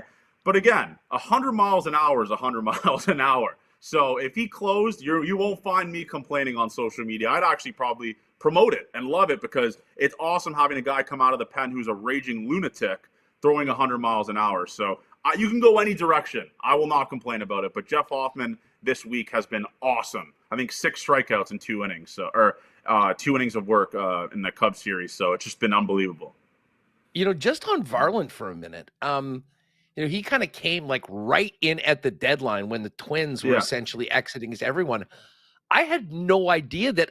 Is that right? He's got 5 more years of team control. How the hell did they trade this guy? Yeah, I honestly, that was one of the guys. So I keep track over like what fan bases say, just to kind of get a gauge on guys the Blue Jays get and where the fans are thinking, like if they are mad about it or not. Minnesota Twins fans were livid. They traded Louis Varland. Livid. This is a guy who's from Minnesota, went to high school there, obviously, got drafted by them. Hometown kid, his family and friends went to every single game, and they part ways with a guy who has 5 years of control left, which is so valuable, especially in baseball with how big the contracts are now, how cheap the guy is. And he has just been so fun to watch because we haven't seen a guy throw 100 miles an hour out of this bullpen since Nate Pearson last year, who was very shaky. It's just the Twins fans being angry about Louis Varland means that we did the right move, and he's just been awesome, man. And I can't wait to watch him pitch. It's so sick, and it's almost like, I mean, he has a sub-2 ERA in the last 30 appearances, so not much more you could ask for when you give up 2 kind of prospects for him. It was a crazy fleecing of a trade, in my opinion. It's such a fun way to judge trades by checking the anger index of the team that just gave away the player. Yeah, listen, Twins fans were angry. I get the homegrown type of thing.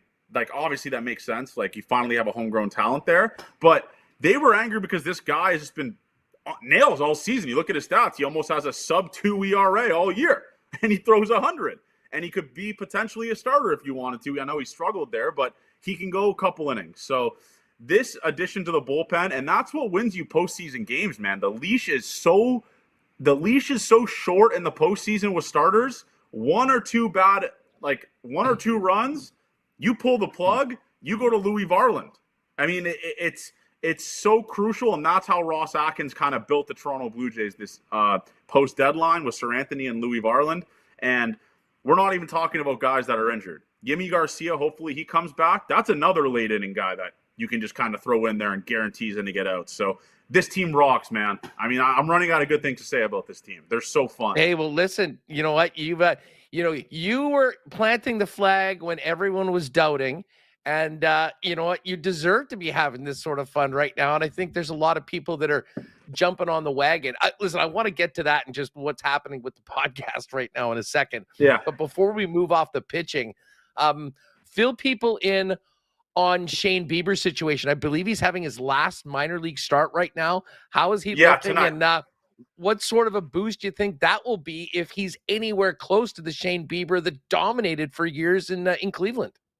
I'm like, again, and we're talking about how awesome a team is right now, the Toronto Blue Jays. They're winning games.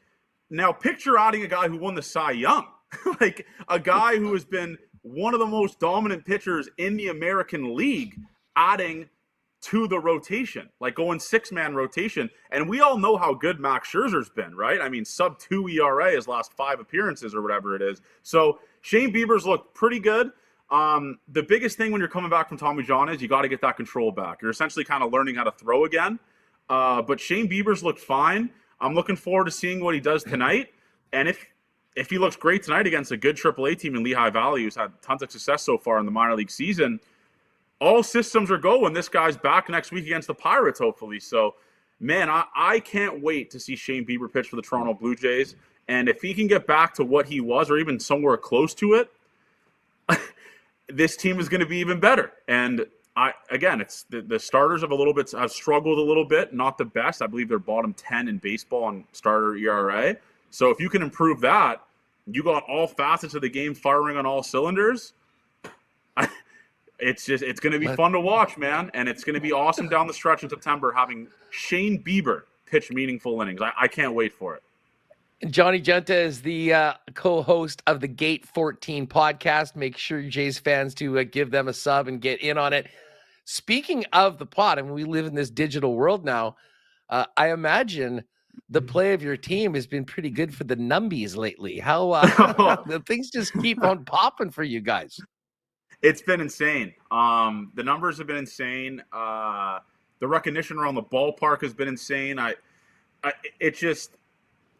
The winning cures everything, like I said earlier, and it damn sure does when it comes to numbers of a podcast. I imagine the same with you when the Winnipeg Jets are just buzzing. So, it's been surreal to kind of see the growth of the podcast as everyone kind of hops on the wagon. I will say I do hate Leafs fans. They've kind of ruined it for me, but other than that, though, it's been pretty fun. Oh my God, you're going to be getting even more love in the peg now after dropping that one in on us, Johnny. Hey, listen, you know what? One of the things that you guys do that we do here is really try and connect with our listeners, our viewers, and other fans of the team. And, you know, we for the last 2 years have been working with the Jets on our Winnipeg Sports Talk nights where we pack people up in our section 316 and have a great time. My heart was warm by looking at that scene on Tuesday night when you and your peeps packed the 500 level. You got the Placata Place shirts on. And then Mark Shapiro, you might be the key individual and central figure in the Mark Shapiro redemption arc amongst Toronto Blue Jays fans. And I got to tell you, I would be willing to bet that he had never, ever walked to the top row of the 500 level. And yet there he was, the boss of the Blue Jays, yucking it up with you guys. And the fact that as he got up to the top, you didn't even have time to high five him because you were going crazy because Big Earn had just gone yard. Yeah, it's just, how could you not be romantic about baseball after that, man? I mean, obviously Ernie Clement's one of my best friends and one of the best friends of the podcast. And we're walking up to the top row of Rogers Center with the president, CEO of the team. And one of our best friends hits a home run in the game to take the lead. Again, it's stuff that just happened. Everything happens for a reason. It still hasn't fully hit me how insane that is, but truly an awesome moment, and getting to experience that with a guy who believes in us and Mark Shapiro and has kind of jumped on the Gate 14 train. It's surreal, and I truly can't really explain it, to be honest, how cool you could not have a better ally, that's for sure. And it seems like he really appreciates it as well. I mean, just fill people in, because you had him on the pod, which certainly, I mean, is an unbelievable guest. How did that all come to be? And how big was that for you guys as you continue to grow the brand and engage more Blue Jays fans? Well, his son's a listener, and the wild thing about it is I don't realize how many people listen to our show. So when we were walking to his office, we had front office people firing inside jokes at us that we talk about. But it was just that. I mean, I got a text a couple innings before from one of his people and from him, and it was like, "Are you going to be in your seats in the 4th inning?" And I go, "Yeah, like I'm assuming I'll be there." Then I kind of forgot about it, and I walked down to the concourse, and people stopped me for a picture. And a tall guy in a light blue a zipper up walks in and photobombs the picture, and I'm like, "Who is this?" And I look, and it's Mark Shapiro, and everyone's going bananas. And then I kind of say to him, like, "We're going to the top. We're going to the top." Because he asked me where Avery was. And next thing you know, me and Mark Shapiro are walking up the stairs to go to the top row of the Rogers Center to watch the Blue Jays. So it was just a crazy kind of out-of-body experience. I don't remember it happening, but I remember just the massive outpour and reaction when he stepped out of that tunnel. It was crazy. Well, the funny thing is, I quote tweeted that when I saw it from the game, and I said, "Hey, this is so cool. We might have to extend the invitation to Kevin Cheveldale, who runs the Winnipeg Jets, to come up there." Yeah, I mean, you want to if he wants to get in the good graces of the people. I don't know if he has a contract running out, but that's the best way to do it, man. At the end of the day, we all have the same goal. We all root for the exact same team. We all want the best for the team. And Mark Shapiro gets that. He knows we're genuine with what we do. And he obviously loves to mingle with the people. And it was cool to kind of see, because we see him as a person, but a lot of people don't, right? It was cool for all the listeners in the 2 sections that we sold out to see the person that he is and kind of talk to him on a personal level instead of just seeing an executive you see talk to media every once in a while, right? Well, I'll tell you what. I mean, they were chanting his name. He's high-fiving everyone as he comes in. And listen, life is good for him right now. Yeah. But it's been quite the 180 for the management of the Blue Jays over the course of this year. As we said, it's all about winning. Winning changes everything. But I imagine your pal Mark's kind of enjoying this run, and no better example of that than the way he was greeted by all you guys up at the top of the dome. Yeah, I mean, it's a good indication. It's a good way to get that extension. But again, I think the president is a little bit less winning based in terms of like if a guy's going to get re-signed. His role is kind of the renovations of the stadium, which has been awesome. The potential of the All-Star game being here in a couple years, which is something that I think the Jays are going to have. So he's done his job. His job was to fix the Rogers Center, which was a terrible viewing experience. He's turned it into an awesome viewing experience. They sell out every game now. And that's kind of the job of him. So I think he's making a great case in terms of re-signing and coming back here next season.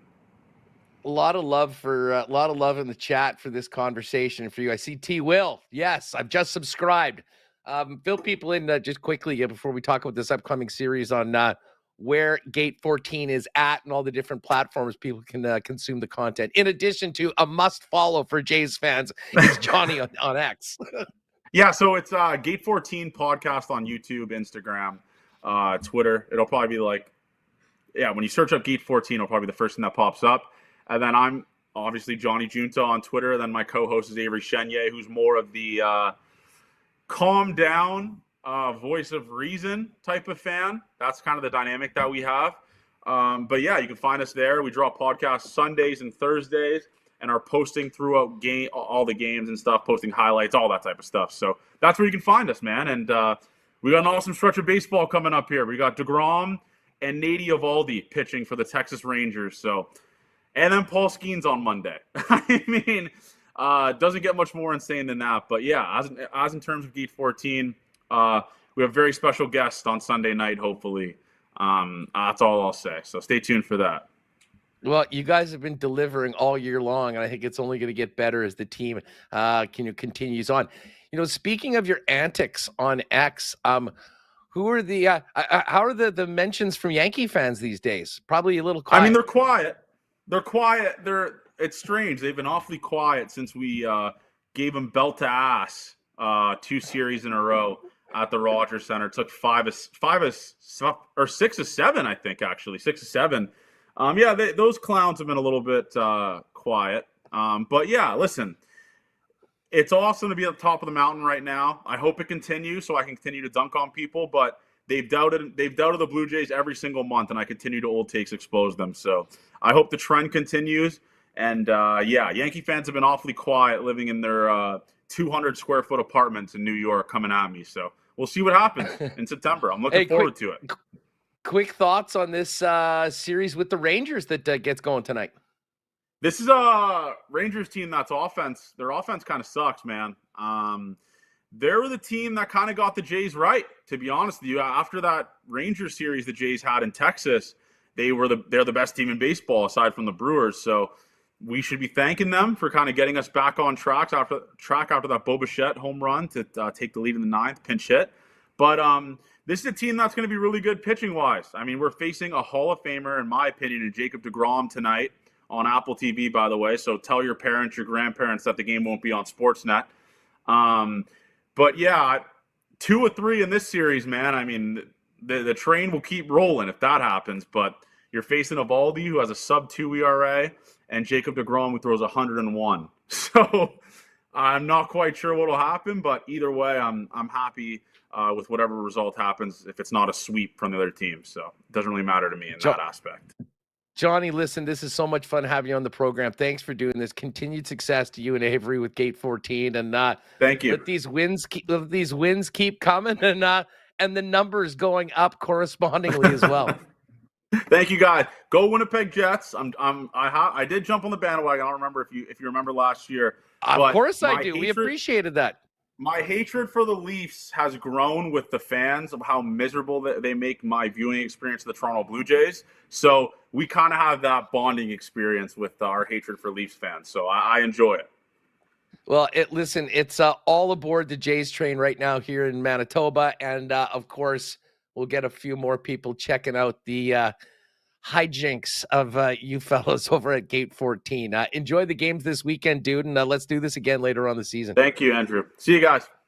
Appreciate it, dude. Johnny Giunta, an absolute beauty. And as I said, make sure to check that out. If you are a Jays fan, you will not find passion like that literally anywhere. And really cool to see what they were doing. They had a ton of fans out there for that game. Not sure how many hot dogs they ended up nuking because it was dollar dog game, one of the dollar Tuesday nights. And again, you can check out my Twitter. I put that video out of Shapiro rolling up with the guys just as Ernie Clement hits that home run. We're going to check in with Hacksaw in just a couple minutes, and keep your eyes out around 2:45. We will open up registration for the marble race today. Hey, I do want to thank our friends at Royal Sports for their support of WST. We're going to get into the NFL notebook. NFL season is just around the corner. And if you're looking to gear up for your favorite team, there's only one place in Winnipeg to do that. That, of course, is Royal Sports, the best selection of NFL merch you'll find in the city, along with all that Bomber gear, Winnipeg Jets gear, jerseys for the upcoming season. And, of course, hockey is just around the corner, and Royal Sports is Manitoba's #1 hockey superstore for 50 years running. 750 Pembina Highway. Follow them on Instagram as well at Royal Sports Winnipeg for the latest merchandise drops and sale information. And keep your eyes out for another big tent sale coming up after the Labor Day long weekend. So we mentioned the Jays are on Apple TV, so it'll be tougher to find the game tonight. We do have Toronto and Edmonton going at it on Friday Night Football. If you're looking for a great spot this weekend to get together with your gang to watch some of the games, make it your local Boston Pizza. The new summer menu's going right now. And, of course, the staples, those ice-cold schooners, the world-famous BP wings, gourmet pizzas, and the big game on all the big screens. Staying at home, you can get it hot and fresh to your door by ordering online at bostonpizza.com. We're going to check in with Hacksaw in just a minute. First up, though, let's give a big cheers to our friends at Winnipeg's favorite local brewery, just in time for the weekend, Little Brown Jug. You train day in and day out, learning new techniques, approaching new concepts, and living out the thrill of achieving your goals. Building a craft beer is no different. While you spend your hours on the ice, we spend ours here, brewing our trademark beer. Again, again, and again. Here's to pushing the status quo and challenging ourselves to build something memorable. 1919 by Little Brown Jug.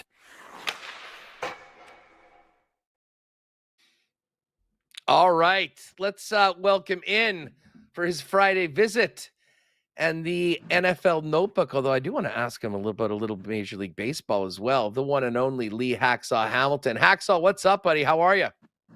Welcome to Beer Friday. How you doing, pal? I'm great, to be honest. A little worse for wear after another sold-out Bomber game last night on a Thursday, but we're back. We're grinding through. Great night last night. Bit of a thriller for the fans here, closer than we maybe wanted it to be, but a big win for Winnipeg and a great way to kick off the weekend. Lee, just before, we obviously want to dive into the NFL, but Major League Baseball heating up right now. The Padres in your neck of the woods, right there with the Dodgers, and we were just talking to Johnny Giunta from Toronto with the Gate 14 podcast. People still buzzing about that Jays-Dodgers game last Sunday, an absolute classic. But we've seen a number of teams build up, kind of like, it reminds me of the Royals back in 15 and 16, where they basically played 6-inning games, and then the minute they got to the bullpen, it was over. This Padres team has juiced up the bullpen, and they're going to be a very, very tough out as we get closer to the Major League Baseball playoffs. Is it 7 p.m. yet, West Coast time? Padres, Dodgers, Los Angeles, Chavez Ravine. Town is going crazy. Los Angeles is angry as hell. You know, the Dodgers have a $383 million payroll, the all-time record in Major League Baseball. They're going to have a $151 million luxury tax bill October 1st to do MLB.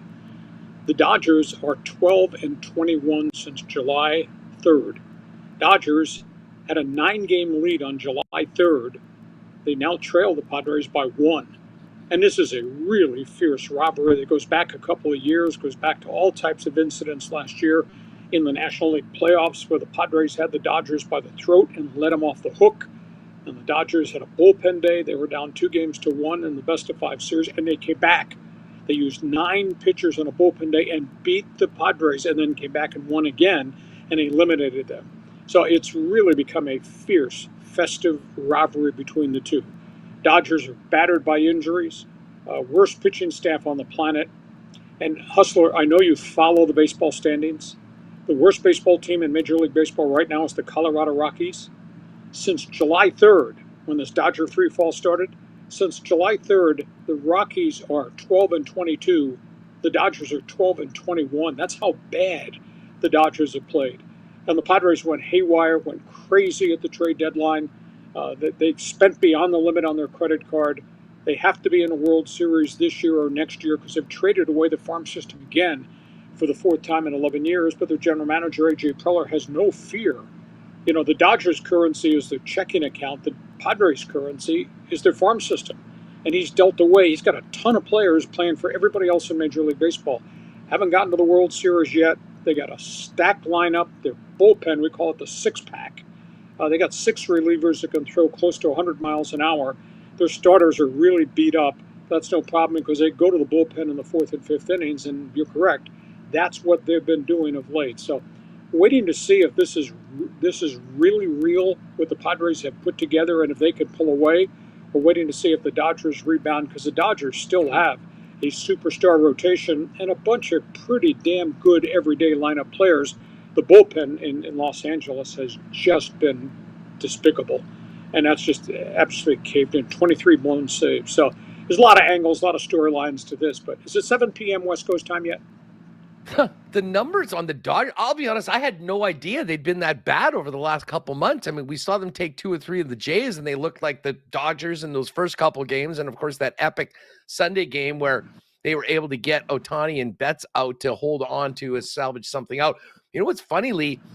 We thought the Dodgers would be the team that's up here and everyone else was sort of chasing. Who could have imagined the run that the Milwaukee Brewers are on right now? They had an 11-game win streak earlier in the year. They're on a 12-game heater right now and have cleared themselves 8 games from the Cubs, who were just a game back when they went to the All-Star break.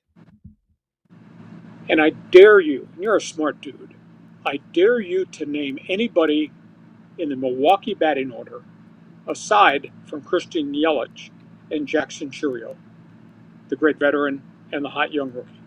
There's no other sexy names there. And yet they've gotten guys. They got a first baseman, Andrew Vaughn, who they picked up off the free agent street when the White Sox let him go. He's come back and he's hitting like .321 since they signed him. Now, he was a hot prospect for a couple of years in Chicago, but everything has gone wrong with the Blight Sox, and all their hot young prospects have been released or traded away. And Vaughn shows up in Milwaukee. He's just gone crazy. And Pat Murphy has done a really unique job pressing a lot of buttons. He was the manager who replaced Craig Counsell when Counsell went to the Chicago Cubs. But their roster, they haven't had any injuries. That's the one thing that's different from a lot of these other teams. They've hardly had anything significant happen from a health standpoint.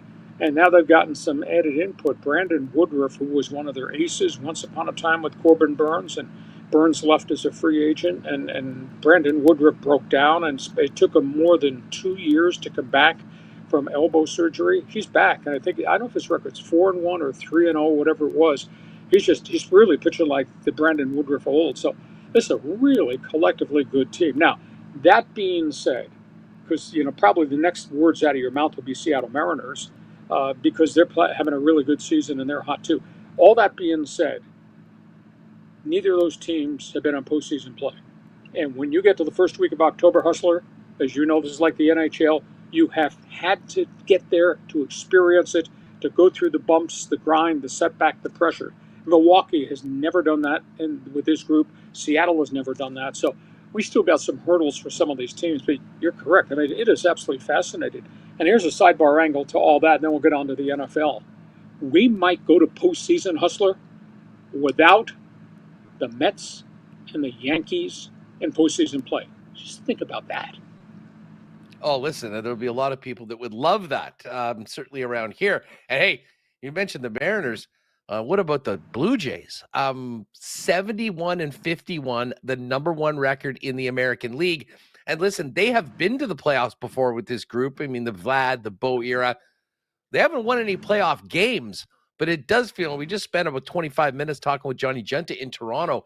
The excitement about the Blue Jays is palpable here north of the border, and they're making and converting more believers game by game and series after series. It's the first time in a long time that in Toronto, they're not talking Maple Leaf hockey round the calendar. I mean, they're talking Jays baseball. That's the first time in a long time. From Toronto's perspective, obviously it's Vlad and it's Bo. But I'll tell you what, they got so many other guys that have contributed this year, led by Ernie Clement, and then obviously Springer till he got hurt. He's coming back. They got a lot of people contributing. And their frontline rotation, it's not sexy, but they don't get hurt. And you can trust him virtually every start. So Shapiro, although he's taken a lot of heat at times as a lead management guy, he's really done a good job. And that collectively is a really good team, and they really believe in themselves right now. So, yeah, you got to put them as one, hey, they could be there at the end, getting a chance to play deep into October. Hacksaw, let's move over to the National Football League. And before we talk about what's happening in and around training camps, fill us in on what's going on with this John Gruden lawsuit, which, of course, goes back to the releasing or the leaking of emails that he had sent, which cost him a lot of money in a 10-year contract with the Raiders. There's a bylaw in the National Football League that the owners have adopted. It goes back years and decades, that any contractual dispute involving a club, a player, a club, a coach, a club, a management person, a club versus a club, any dispute goes to arbitration. The arbiter is Roger Goodell. So anytime there's a contractual issue that they can't solve, it goes to arbitration, and Goodell will make the decision. Well, Gruden said absolutely not. It's been a brutal week for the NFL in court, because not only did the Nevada Supreme Court rule that Gruden's lawsuit about the leaking of these internal emails as part of the Washington Redskins discovery lawsuit that led to the eviction of Daniel Snyder, Gruden is of the opinion I would never, ever get a fair arbitration hearing. And by the way, I was not employed in the NFL when those emails were sent to a Washington Redskin official. That's how all this stuff leaked out. So at the end of the day, the Nevada Supreme Court said Gruden is correct. the NFL has no jurisdiction because he was not an employee of the NFL at that point in time. Now, he had come back into the NFL, wound up being as the head coach of the Raiders, and he was forced to resign just because of the dirt that showed up with all these emails. I have a problem with Gruden as a person. It was in his heart. He wrote all this junk. It was terrible what he wrote. Sexist and racist, and obviously condemnation of Goodell's leadership, etc., and supposedly a private email to the former president of the Washington Redskins. But at the end of the day, Nevada Supreme Court says the NFL has no jurisdiction. This lawsuit goes to trial. So there's going to be discovery in that. Wow. And then just yesterday, Brian Flores, the longtime defensive coordinator, is now with the Minnesota Vikings, former coordinator, head coach, Miami, Pittsburgh, really good head coach. He filed a lawsuit against the National Football League for racial discrimination, saying that you have dragged all these African-American coaching candidates through interview process and the whole thing was rigged. And he's got all this data to back it up. And the league tried to force his case into arbitration, at which point New York Supreme Court ruled, you don't have any jurisdiction. He was not an employee when he filed this lawsuit. He was an unemployed coaching candidate that you brought in to interview, and all of a sudden he got information that all these interviews were rigged, and he resents the fact he might have been a token interview. And there's 3 other assistant coaches that have tied their names to Brian Flores' case. So at the end of the day, brutal week for the National Football League. And what the judges wrote in the decisions, because I read pieces of it, they called the way the NFL operates the arbitration system unconscionable. That you can't have the commissioner who has these interests on behalf of the owners who hire him making these decisions, and said it was grossly unfair. So NFL may go to the Supreme Court in Washington, D.C. and try to get the Gruden case reviewed. I don't even know if the Supreme Court has time to do that because they're dealing with this president and everything he's doing here that seems to be unconscionable too. So, I mean, it's absolutely stunning what's happened to the National Football League. So the landscape, it's like an earthquake here. The landscape in terms of arbitration at the league level is going to drastically change the aftermath of the Gruden case and the Brian Flores case. And it's going to go on forever. This is not going to be solved a week from Monday, but it's going to be fascinating to see. It's a long answer to a very complex equation, but I hope you people in Canada have a better understanding now of what just happened, because to me, it was like an earthquake hitting the NFL league office.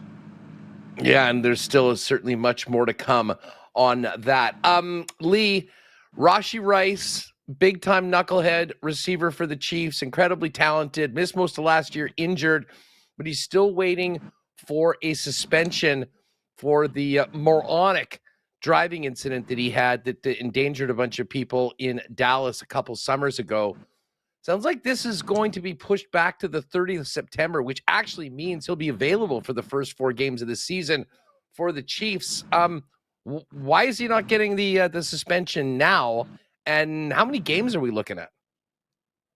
I would say probably 2 to 4. Because he's a repeat offender. He had other traffic citations the year prior to this drag racing incident that injured all these people, and he ran from the scene of the accident while these people were lying injured on the highway. I don't understand why it's taken so long, but the NFL historically, Hustler, always rules, we'll let the law run its course, then we will hold our own separate hearings. I mean, there is all the documentation. They have all the testimony. So I don't know why it has to be September 30th rather than Labor Day weekend, but he'll start. But, you know, he's going to get tagged. And I don't know if it's going to go beyond 4 because of the egregiousness of the injuries and how he acted and did what he did. I will say this, Rice paid $1.1 million in the medical cost of all the people that were injured in this drag racing incident. But, you know, there are consequences when you make bad decisions. So there should be a significant consequence. It's going to hit the Chiefs probably by midseason and maybe the back end. I would think 4. You know, we just came through the thing in Minnesota with Jordan Addison, who had 2 high-speed incidents, including a drunk driving arrest, and he just got hit with a 2-game suspension. And obviously what Rice did was even more egregious, and both these guys were repeat offenders. So league discipline works slowly, but they usually let the legal process take precedent first. Hacksaw, it's training camp season. It's also holdout season. Not a ton, but some big names. What's the latest on Terry McLaurin in D.C. and, of course, Micah Parsons in this standoff with the Cowboys down in Dallas? I don't understand the whole Dallas scenario. I mean, agents are part of the process. The fact that Jerry Jones historically has always met with his players on the side and has kind of circumvented agents, this doesn't make sense because contracts are very complicated. And there are all kinds of things that have to be negotiated, the wording, etc., as it relates to injury guarantees, guaranteed bonus payments, etc. Why at this date, Micah Parsons has a right to have his agent there. Maybe Micah Parsons should not have negotiated the contract by himself, but has a right to bring the lawyer in to go through, dot the I's, cross the T's, and the language, and Jerry Jones is refusing to meet. Now, Parsons is a little bit nicked up too, and he's not practicing because of a back issue, but we're 2 weeks out from the start of the season. So I don't know if this is a stare down, whether Jerry Jones is going to say, we're going to do it my way, and if you don't want to come into camp, fine. You'll lose a game check. Well, you also lose a player, and Dallas doesn't want to dig a hole in terms of wins and losses at the start of the season because Jerry Jones is trying to win some stare down with Micah Parsons. So that's interesting. The big one that just caught all the headlines is what's happening in Pittsburgh with Cam Hayward. That the Steelers have spent a volume of money to go get people like DK Metcalf and Aaron Rodgers, etc. Hayward's contract, he's a big defensive tackle. Last year his contract was up. He signed a low money deal last year to help them with a salary cap issue with a promise that if he had a good season, and he bet on himself, if he had a good season, they would reopen talks and upgrade it. Well, he had an unbelievable season. He's come back to him and said, we have a promise here that we made last June when I helped you out with your salary cap. I need to be upgraded. He's only making $14 million. He's the 36th highest paid defensive lineman in the NFL, and he's like the 4th rated highest defensive lineman, beyond Myles Garrett and a few other guys. So he needs a pay bump. And now he threatened for the first time, and this is really out of character for Cam Hayward. He threatened, I will walk out of this camp the week before the season starts, and I will not play. And if I have to forfeit a game check, you promised me you need to follow through on that promise. So pay attention to that. And of course, the Washington situation, that language has gotten kind of nastier because the Washington Commanders who've been battling with Terry McLaurin, they just went public this week, which is like throwing gasoline on this fire. By making the public pronouncement, we are not going to pay you on what you did in the past. We're going to pay you on what you're going to do for the next couple of years. And by the way, you're 30 going on 31. And he's really offended. His response was, you made me play with 12 different starting quarterbacks over the course of my career, and I put up these phenomenal numbers. You owe me for what I did when I was the only thing you had. So this has gotten worse rather than better, and they really need him. In Washington, they had the mystical season with Jaden Daniels, the kid quarterback, and all that hustler. They've not had a good camp. They got a bunch of injuries. I follow this stuff closely. They're dragging free agents in off the street right now in week 4 of training camp or week 5 of training camp, trying to find guys to start. So this might be a step back season for the Washington Commanders and Dan Quinn. They got to solve the McLaurin thing, but you can't be saying this negative stuff about the guy that's carried your franchise for the last 5 years, and that's what they've done. And now they got the wide receiver who's really upset. Hacksaw, before we go, we got a full slate of exhibition action in the National Football League. Just thoughts on what you're going to be paying attention to. In particular, the first look at Caleb Williams, who has had, listen, from the Bears fans and the Bears reaction, I've seen a little bit of a concerning camp under Ben Johnson. Just thoughts on Williams and what they'll be looking for from him this weekend and some of the other young QBs that'll be getting into the mix. Well, in terms of Caleb, Ben Johnson's of the opinion that we're going to run the football in Chicago, but we have to have you under center a chunk of the time. And Caleb Williams has been a lifetime shotgun quarterback. Well, it's very different. The mechanics and the structure under center are very different in terms you come to line of scrimmage and you're trying to read the defense, and then you're trying to help make the line calls, etc.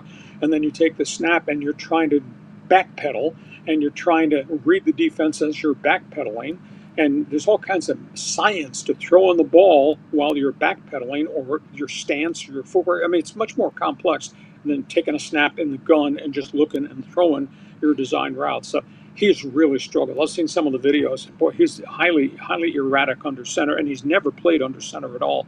So they got 2 weeks to figure this out before they get to the start of the regular season. So that bears watching as to how skitterish he is when he's under center, because Ben Johnson does not want to be in a lifetime shotgun because it doesn't help all the other things he wants to run with his offense.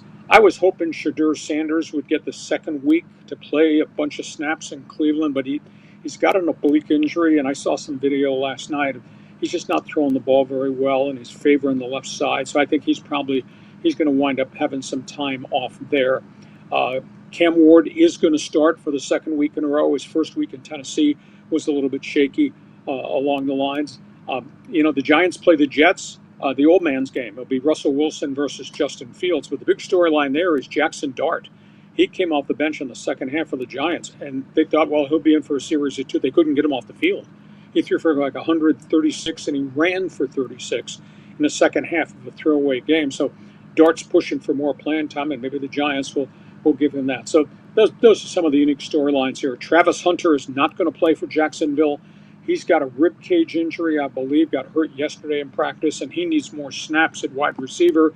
And he played some wide receiver and some cornerback in Jacksonville's first game, and only caught 2 passes. He was a little bit overwhelmed, I think, by the level of defense he had to run patterns against, etc. So he needs lots of reps, but he's going to miss this second game. Hacksaw, great stuff as always. Listen, we hit a number of topics, especially baseball right off the hop. I know that's a big part of what's going on over at the website. Fill people in on what's waiting for them at LeeHacksawHamilton.com. Well, if you like sports, I write on it every day. It's a written website. Just punch it up. It's absolutely free. Trust me, there's nothing in the world that's free any longer. My website is absolutely free. So the O Canada Network that follows us, jump on board, read it every morning. You'll be amazed at the amount of information it is. And I do write a chunk of hockey on that website too. And of course, check my podcast out. My podcasts are a little bit after Hustler's podcast. We start at 1:30 Pacific. But it's up there on the YouTube channel all the time. Just YouTube, Lee Hacksaw Hamilton. And on Mondays and Thursdays, when you're done listening to everything he's got to say in Winnipeg, wait till 1:30 West Coast time, 3:30 Winnipeg time, jump back in, and then you'll be able to see what we're saying this side of the border. So have a great weekend. It's going to be a good one. Thanks for doing this, and we'll catch up next week. Yeah, schooner beer to you on Beer Friday. Thanks, Hustler. Talk to you soon. Good stuff. There he is. The man himself, Lee Hacksaw Hamilton. All right. We've got marbles going on. I think most people have got in. We'll give you a couple minutes just to get those in. I do want to get to, though, the why not question of the day for Not Autocorp in McGillivray. And it's pretty simple. It is, what did you make of the way the Bombers handled the plays leading up to and including the 57-yard attempt by Sergio Castillo last night that ended up blowing up in spectacular fashion and making that one a lot more closer than we expected. Hit us up in the chat. And also, don't forget to throw in exclamation mark marbles. Going to get Connor back in here in just a minute. We'll do fan feedback for fans first. Great week out at the ballpark for the Winnipeg Goldeyes. Lots of fun with the game. I was there, I guess, on Wednesday. They had a rally, but just fell short, so they lose 2 of 3 against Cleburne. And now they're back out on the road. The team does come back next week for the weekend. I guess they're out in Sioux City. Then they go to Kansas City. But next weekend, the Franco-Manitoba night on Friday, and then the Bark at the Park. Get the pups. Get your tickets. Details on Bark at the Park, one of the best games of the season, is available right now at goldeyes.com. Of course, we'll be back at the Downs Tuesday and Wednesday of next week. Remus and I will be banging out our picks. I did not have very good results this week, but hopefully we'll turn it around next week when Remo's back and we're back in our regular groove of making them on the show. Don't forget asdowns.com for all the information on everything happening on the weekends, as well as information on whether you'd like to maybe book in the clubhouse dining room for a night of live racing out at the track. Next week is going to be a big week for us and our friends at Breezy Bend, because it is Manitoba Open time. We're going to be broadcasting live from Breezy on Tuesday, Wednesday, Thursday, and Friday. Of course, the Pro-Am is Wednesday, and then rounds 1 and 2 of the Manitoba Open at Breezy Bend coming up Thursday and Friday. We'll do some giveaways next week, so make sure you're with us, and check out ManitobaOpen.com for all the details on the tournament, including all kids under 18 free. And there's a family day on Saturday at the tournament where every kid showing up is going to get a free hot dog, drink, and chips, and see some incredible golf as well. Again, Manitoba Open all next week out at Breezy Bend Country Club. All right, let's get Connor back in here. We're going to do get to marbles in just a minute. We will be, I guess we sort of had our thoughts on the O'Shea calls. And listen, Hogan's part of this as well. I mean, a big time, because again, my issue was more with how things were managed once they got a good play on first down and got into that advantageous position. And the one thing I think when we see the Winnipeg Blue Bombers, going on all cylinders, Connor, we will see them get a first down on that 2nd and 3. And it just seems like it is a work in progress right now, but they found a way to win and a big performance by the defense when they needed it the most. And part of the shock with all of this, Huss, is I think we're all not used to this.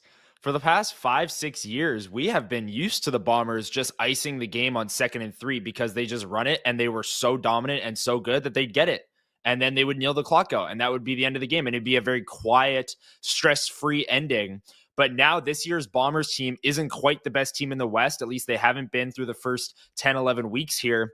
And you're seeing these scenarios that the Bombers are being put in where they're being too aggressive at times or being too conservative at times. You go back to the Toronto game, the pick, coming out of the 3-minute warning, up 6 in the red zone. So there's certain things that I think happen to CFL teams and happen to bad CFL teams. The Bombers aren't necessarily a bad CFL team, but I just don't think we're used to seeing maybe a mediocre or slightly above average CFL team make the mistakes that the Bombers have because they've been so good and haven't made those mistakes for the last 5 or so years. As far as fan feedback for fansfirst.ca, let's get to it. And of course, Fans First is your number one spot for buying and selling Winnipeg tickets on the resale market. Of course, it is a great source for buying and selling Winnipeg Jet tickets. Certainly, if you're a season ticket holder and you need to get rid of a couple seats, Fans First is the best place to do it. And the bottom line is when you're purchasing tickets, unlike the other sites, no fees. What you see at Fans First is exactly what you'll pay. And it's a very popular site right now with all these sold-out Bomber games because with no more tickets from the club, the next best place to find tickets to get into Princess Auto Stadium, Fans First. And I know already looking at availability for the Banjo Bowl, which has been sold out for a while. And as Connor mentioned earlier, will be the 11th sellout consecutive for the Winnipeg Blue Bombers. Keep your thoughts coming in the chat. Fans First, by fans, for fans, no fees. Connor, let's get to the cool bet lines. And Andrew, if you want to get preparing the list for today's marble race, we can do that. We're doing Christmas in August today, folks. I think we're going to be going to the slippery slopes. It's been a minute since we've had the slippery slopes on, so we'll get to there. Has been a while. Let's Connor, what a fun conversation with Johnny today. I mean, we've been fired up for the Jays. We've been watching all these games, and no one's having more fun than that guy right now with what's happening with the Toronto Blue Jays. And interesting matchup tonight, mentioning that DeGrom and Bassett going at it, and a straight-up pick 'em at -109 on each side in this game between the Rangers and Jays to get the series started. Yeah, I'm one of the people that, he mentioned winning cures everything and winning has brought extra numbers to his podcast. I am one of those extra numbers, I have to admit.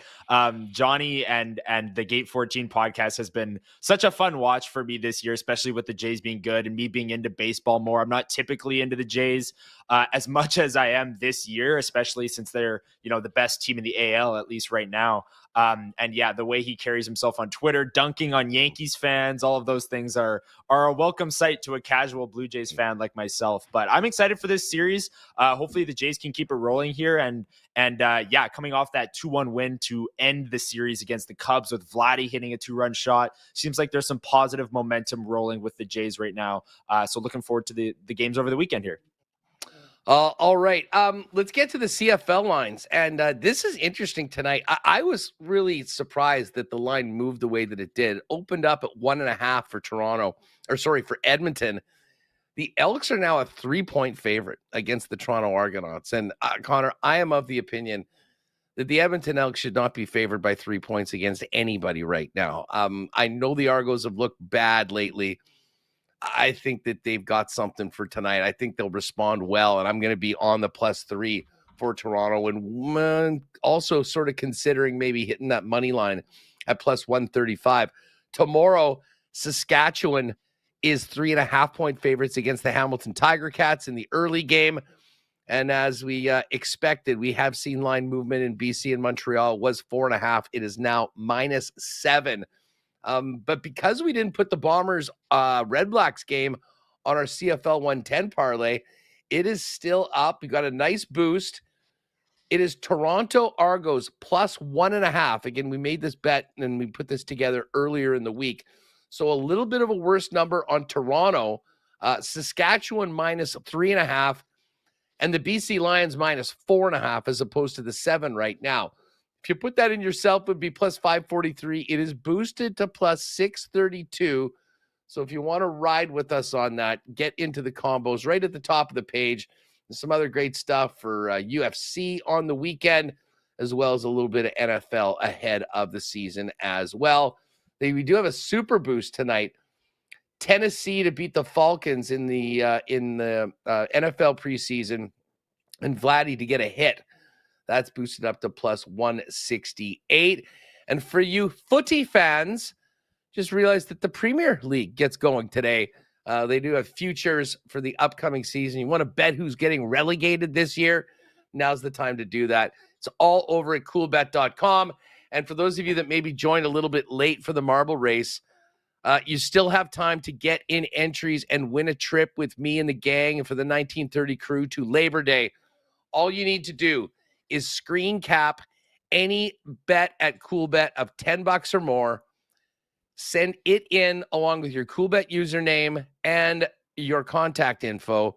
And you're going to email that to contest@winnipegsportstalk.com. Everyone that sends in an entry will get a marble. We'll do a special marble race next Friday. And the winner of that one, of all the entries, will be getting 2 seats with us and the 1930 crew, including transportation from Winnipeg to Regina and a lot of fun on the way. Awesome hotel accommodations right in downtown Regina, tickets to the game, a dinner on Saturday night there, and of course, transportation to Wayne's World before the game, to the game, and then back afterwards, and a plenty of hijinks and good times in between. So contest@winnipegsportstalk.com. Send in any $10 bet, any sport with your info, and good luck. We'll do that a week today on WST when we're finishing up from the Manitoba Open. Connor, you ready for some marbles today or what? I'm ready for some marbles, and this is me heading into the weekend and into vacation. I know Remus last week was very excited, and I'm in a similar situation this Friday. Huss, you're the rock of WST. You're holding it down while the rest of us, go on our August vacations at a slow time. And Remus will be back next week, and I'm heading out to Banff with the bus. It's going to be fun. The vacation was almost canceled earlier this week with the CFL 110 snafu, but again, we said everyone gets a mulligan. I had to get one more blast in on that. What a week it has been. But no, it's been awesome having you in. And Remus will be back next week. And we'll have us do the show, and then I think he might take a little bit more by the end. I will be here throughout August. I don't like to take off right now because I love talking fantasy football. And of course, there's so much great stuff happening with the Bombers. NFL right around the corner. And speaking of which, next Friday, 10 a.m. our time, we'll begin our weekly NFL pick show with WST winners and CoolBet. Connor will be producing, myself, Jake, Pat, all season long, Fridays at 10 a.m. So you'll have to join us. We'll maybe work on some sort of fun season-long contest for some listeners as well to join us on Friday mornings when we make our picks over at CoolBet. We've got Andrew Z making things happen, and today we're going to the slippery slopes. It looks like we are just about ready to go. Now, I don't believe we don't have the Tristan Rivers music. If you want to sing that to yourself, the Marble song, you can do that. But we're going to get it fired up right now. And Andrew, if you want to get her loaded, we can sort of read the scene. Oh, look at this lovely intro screen for today's marble race. And again, we're going to the slippery slopes. 184 marbles in the hopper today.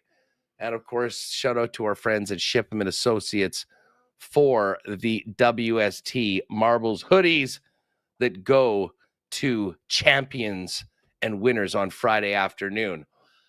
Without further ado, good luck to everybody. We're doing the slippery slopes today. Let's officially kick off the weekend with the world famous marbles race on WST. Drop them, Andrew. Here we go. Coming down. Who's going to come out first? Daryl Selby and EST in the house. Northside Sandwich. Looking pretty good right off the bat. I see Schickster as well. But Daryl Seeley right now the first one. Now, if you recall this, folks, this is the track where we end up going into those skis a little bit later on. Definitely an all-time track.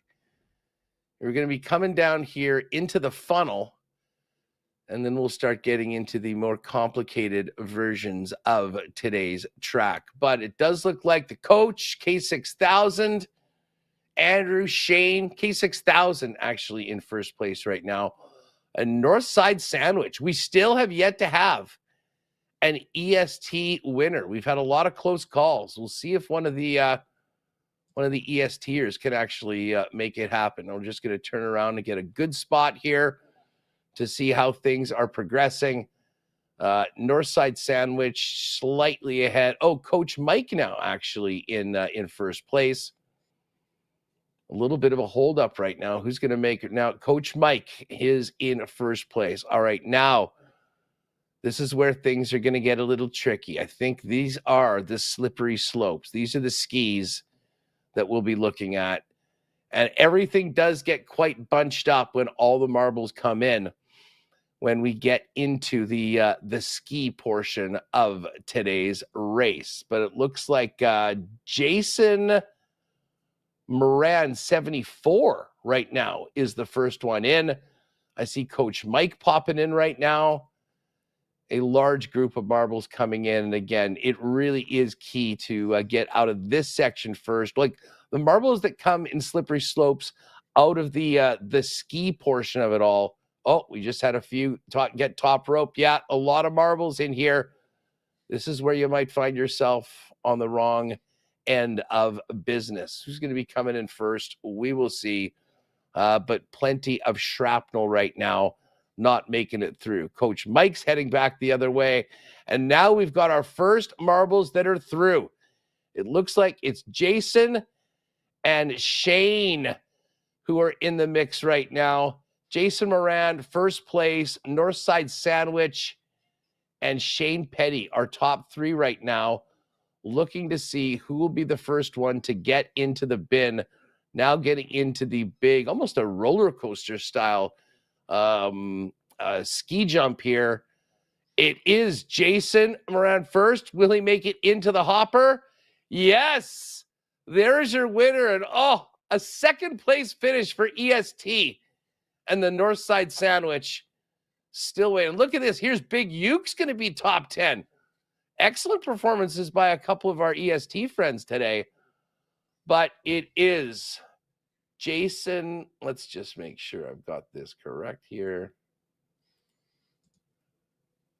Yeah, Jason Moran, 74, is today's winner. There's Mike Wynn. Everybody else finishing up that was able to make it. We will go in. There's Pat Rathwell. Speaking of the 1930 crew, Pat, you just got top rope. Did not make it into the hopper.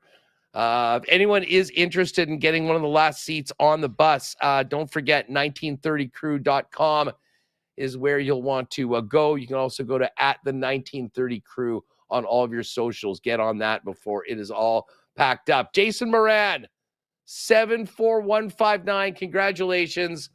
Send us an email to winnipegsportstalk@gmail.com. Let me know what size of hoodie you are. I'll contact you. You can come by and pick it all up. Connor, you must be buzzing right now. Friday afternoon, going into the weekend, knowing that there's some holidays. You got a big trip, bringing the big rig out next week.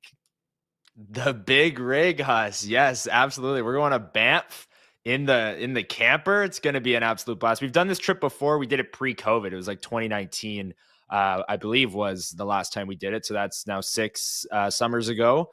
And yeah, it's called Tunnel Mountain Campground. It's pretty awesome. So I'm looking forward to that. And Huss, you can just picture me in the mountains, tirelessly mock drafting for the Winnipeg Media Fantasy League. I'm looking to represent WST well, because I gotta show up. I didn't know you guys both missed the playoffs last year. I gotta pick up the slack here. Hey, listen, that was an aberration, a complete aberration. I am so ready for this year, and I cannot wait. As I said, Andrew's just rolling through all of the finishers, so you can just check the YouTube to find out exactly where you finished today. Things got a little crazy on the slopes, though. A lot of marbles not quite making it to the finish line. And hey, look at Jason Moran in chat. Oh my God, I won. That's right. And then of course, Mary Jane, the sweetheart of WST, always the first one to congratulate our winner. That was a lot of fun. Duck Dad, dope test, that first place marble, North Side Sandwich had it. Very, very close. Very close to make it happen, but just not quite. Nicely done, Northside, though. You got it's bound to happen very soon. Our first ever EST winner, but not quite at it. Elks Argos, who you got tonight? I've got the Argos. I'm with you. I can't back the Elks. I just can't do it yet. I need to see a little bit more. It's been years and years and years. I just said I went to Banff in 2019. I think that was the last time they've been like favorite at home. So it's been a long time since they've been a home favorite, and playing well and winning big games on the road in the clutch. So I'm going to wait another week until I fully get on the Elks train, and I'm going to take the Argonauts tonight. Hustler, I will say, we talked about the cool bet lines yesterday. My over prediction. I was just about to bring that up. Was the craziest backdoor cover I think I've ever had. Never a doubt. 27-13 at the 3-minute warning, or 27-13, and the over cashed. We were like 15 points short, and it still hit. Love it. It was, what a wild night last night. Again, shout out to everyone. I want to thank, I know Derek Schmidt's in chat. Thanks to Derek. He was in our section last night. Appreciated that beer he popped by for me. And listen, everyone that we saw last night. I did see Spency asking for the halftime photo of the crew. I will get that. I think there may need to be some slight cropping before I put it out for public consumption. But it was great to see everyone.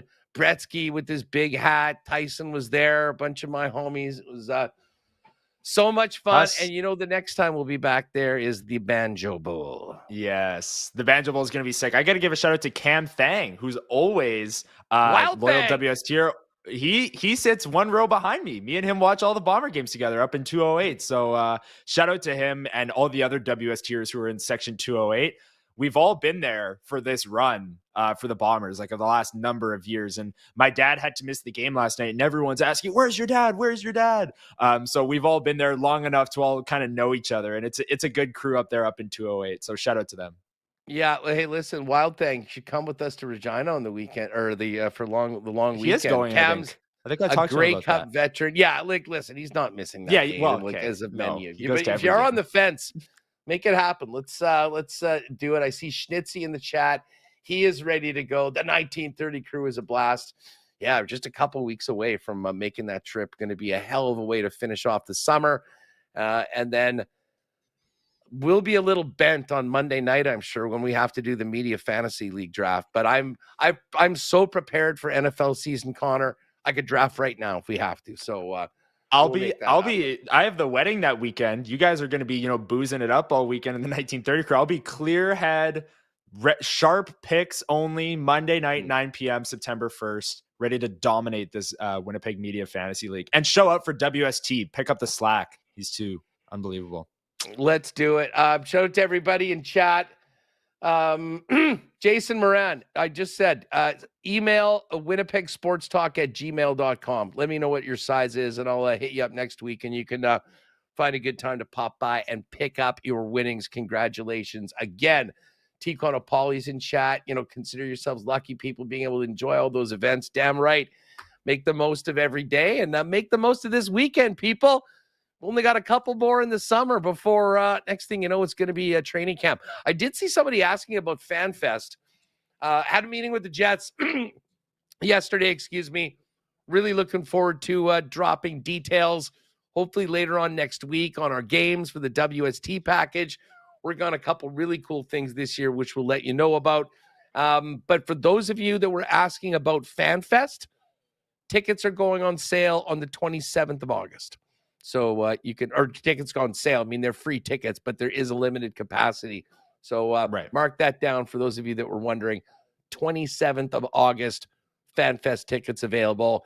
And we will once again be broadcasting at FanFest on the 20th. I think we'll do the show there live on the 19th and potentially the 18th as well for the first couple days at training camp. And then, of course, the big day, FanFest on Saturday, September 20th. Connor, have a great trip, pal, and great stuff this week. It was fun hanging with you while Remus took a little bit of time.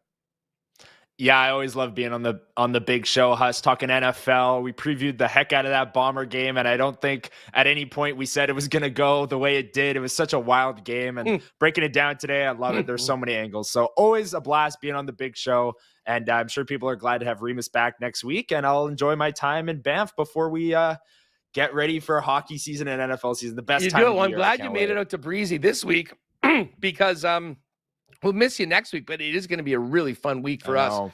And for those of you that are heading out to Breezy Bend for Thursday or Friday, make sure to pop by and say hi to the fellas. We will be there all week long. Special thanks to Andrew Zalondek. Could not do these shows without him when Remus is away. Andrew's been an absolute ace, making it all happen, and always fun having him jump in when Remus was away. So a big thanks to him. Big thanks to all of our sponsors that make the show happen each and every day, and all of you for another great week, everyone. Enjoy the weekend and join us Monday when we get back at it for another big week of Winnipeg Sports Talk. Just one studio show, and then the rest of the week on location at Breezy Bend. Looking forward to having Eric Comrie and a number of special guests join us live out at Breezy next week. For Connor Hrabchak, Andrew Zalondek, and the vacationing Michael Remus, I'm Andrew Paterson. Have a great one, folks, and we will see you Monday right here on WST. Oh, my God! Oh! Shut it down! Let's go home! Thanks for tuning in to Winnipeg Sports Talk Daily. Make sure to subscribe on YouTube and your favorite podcast feed at winnipegsportstalk.com.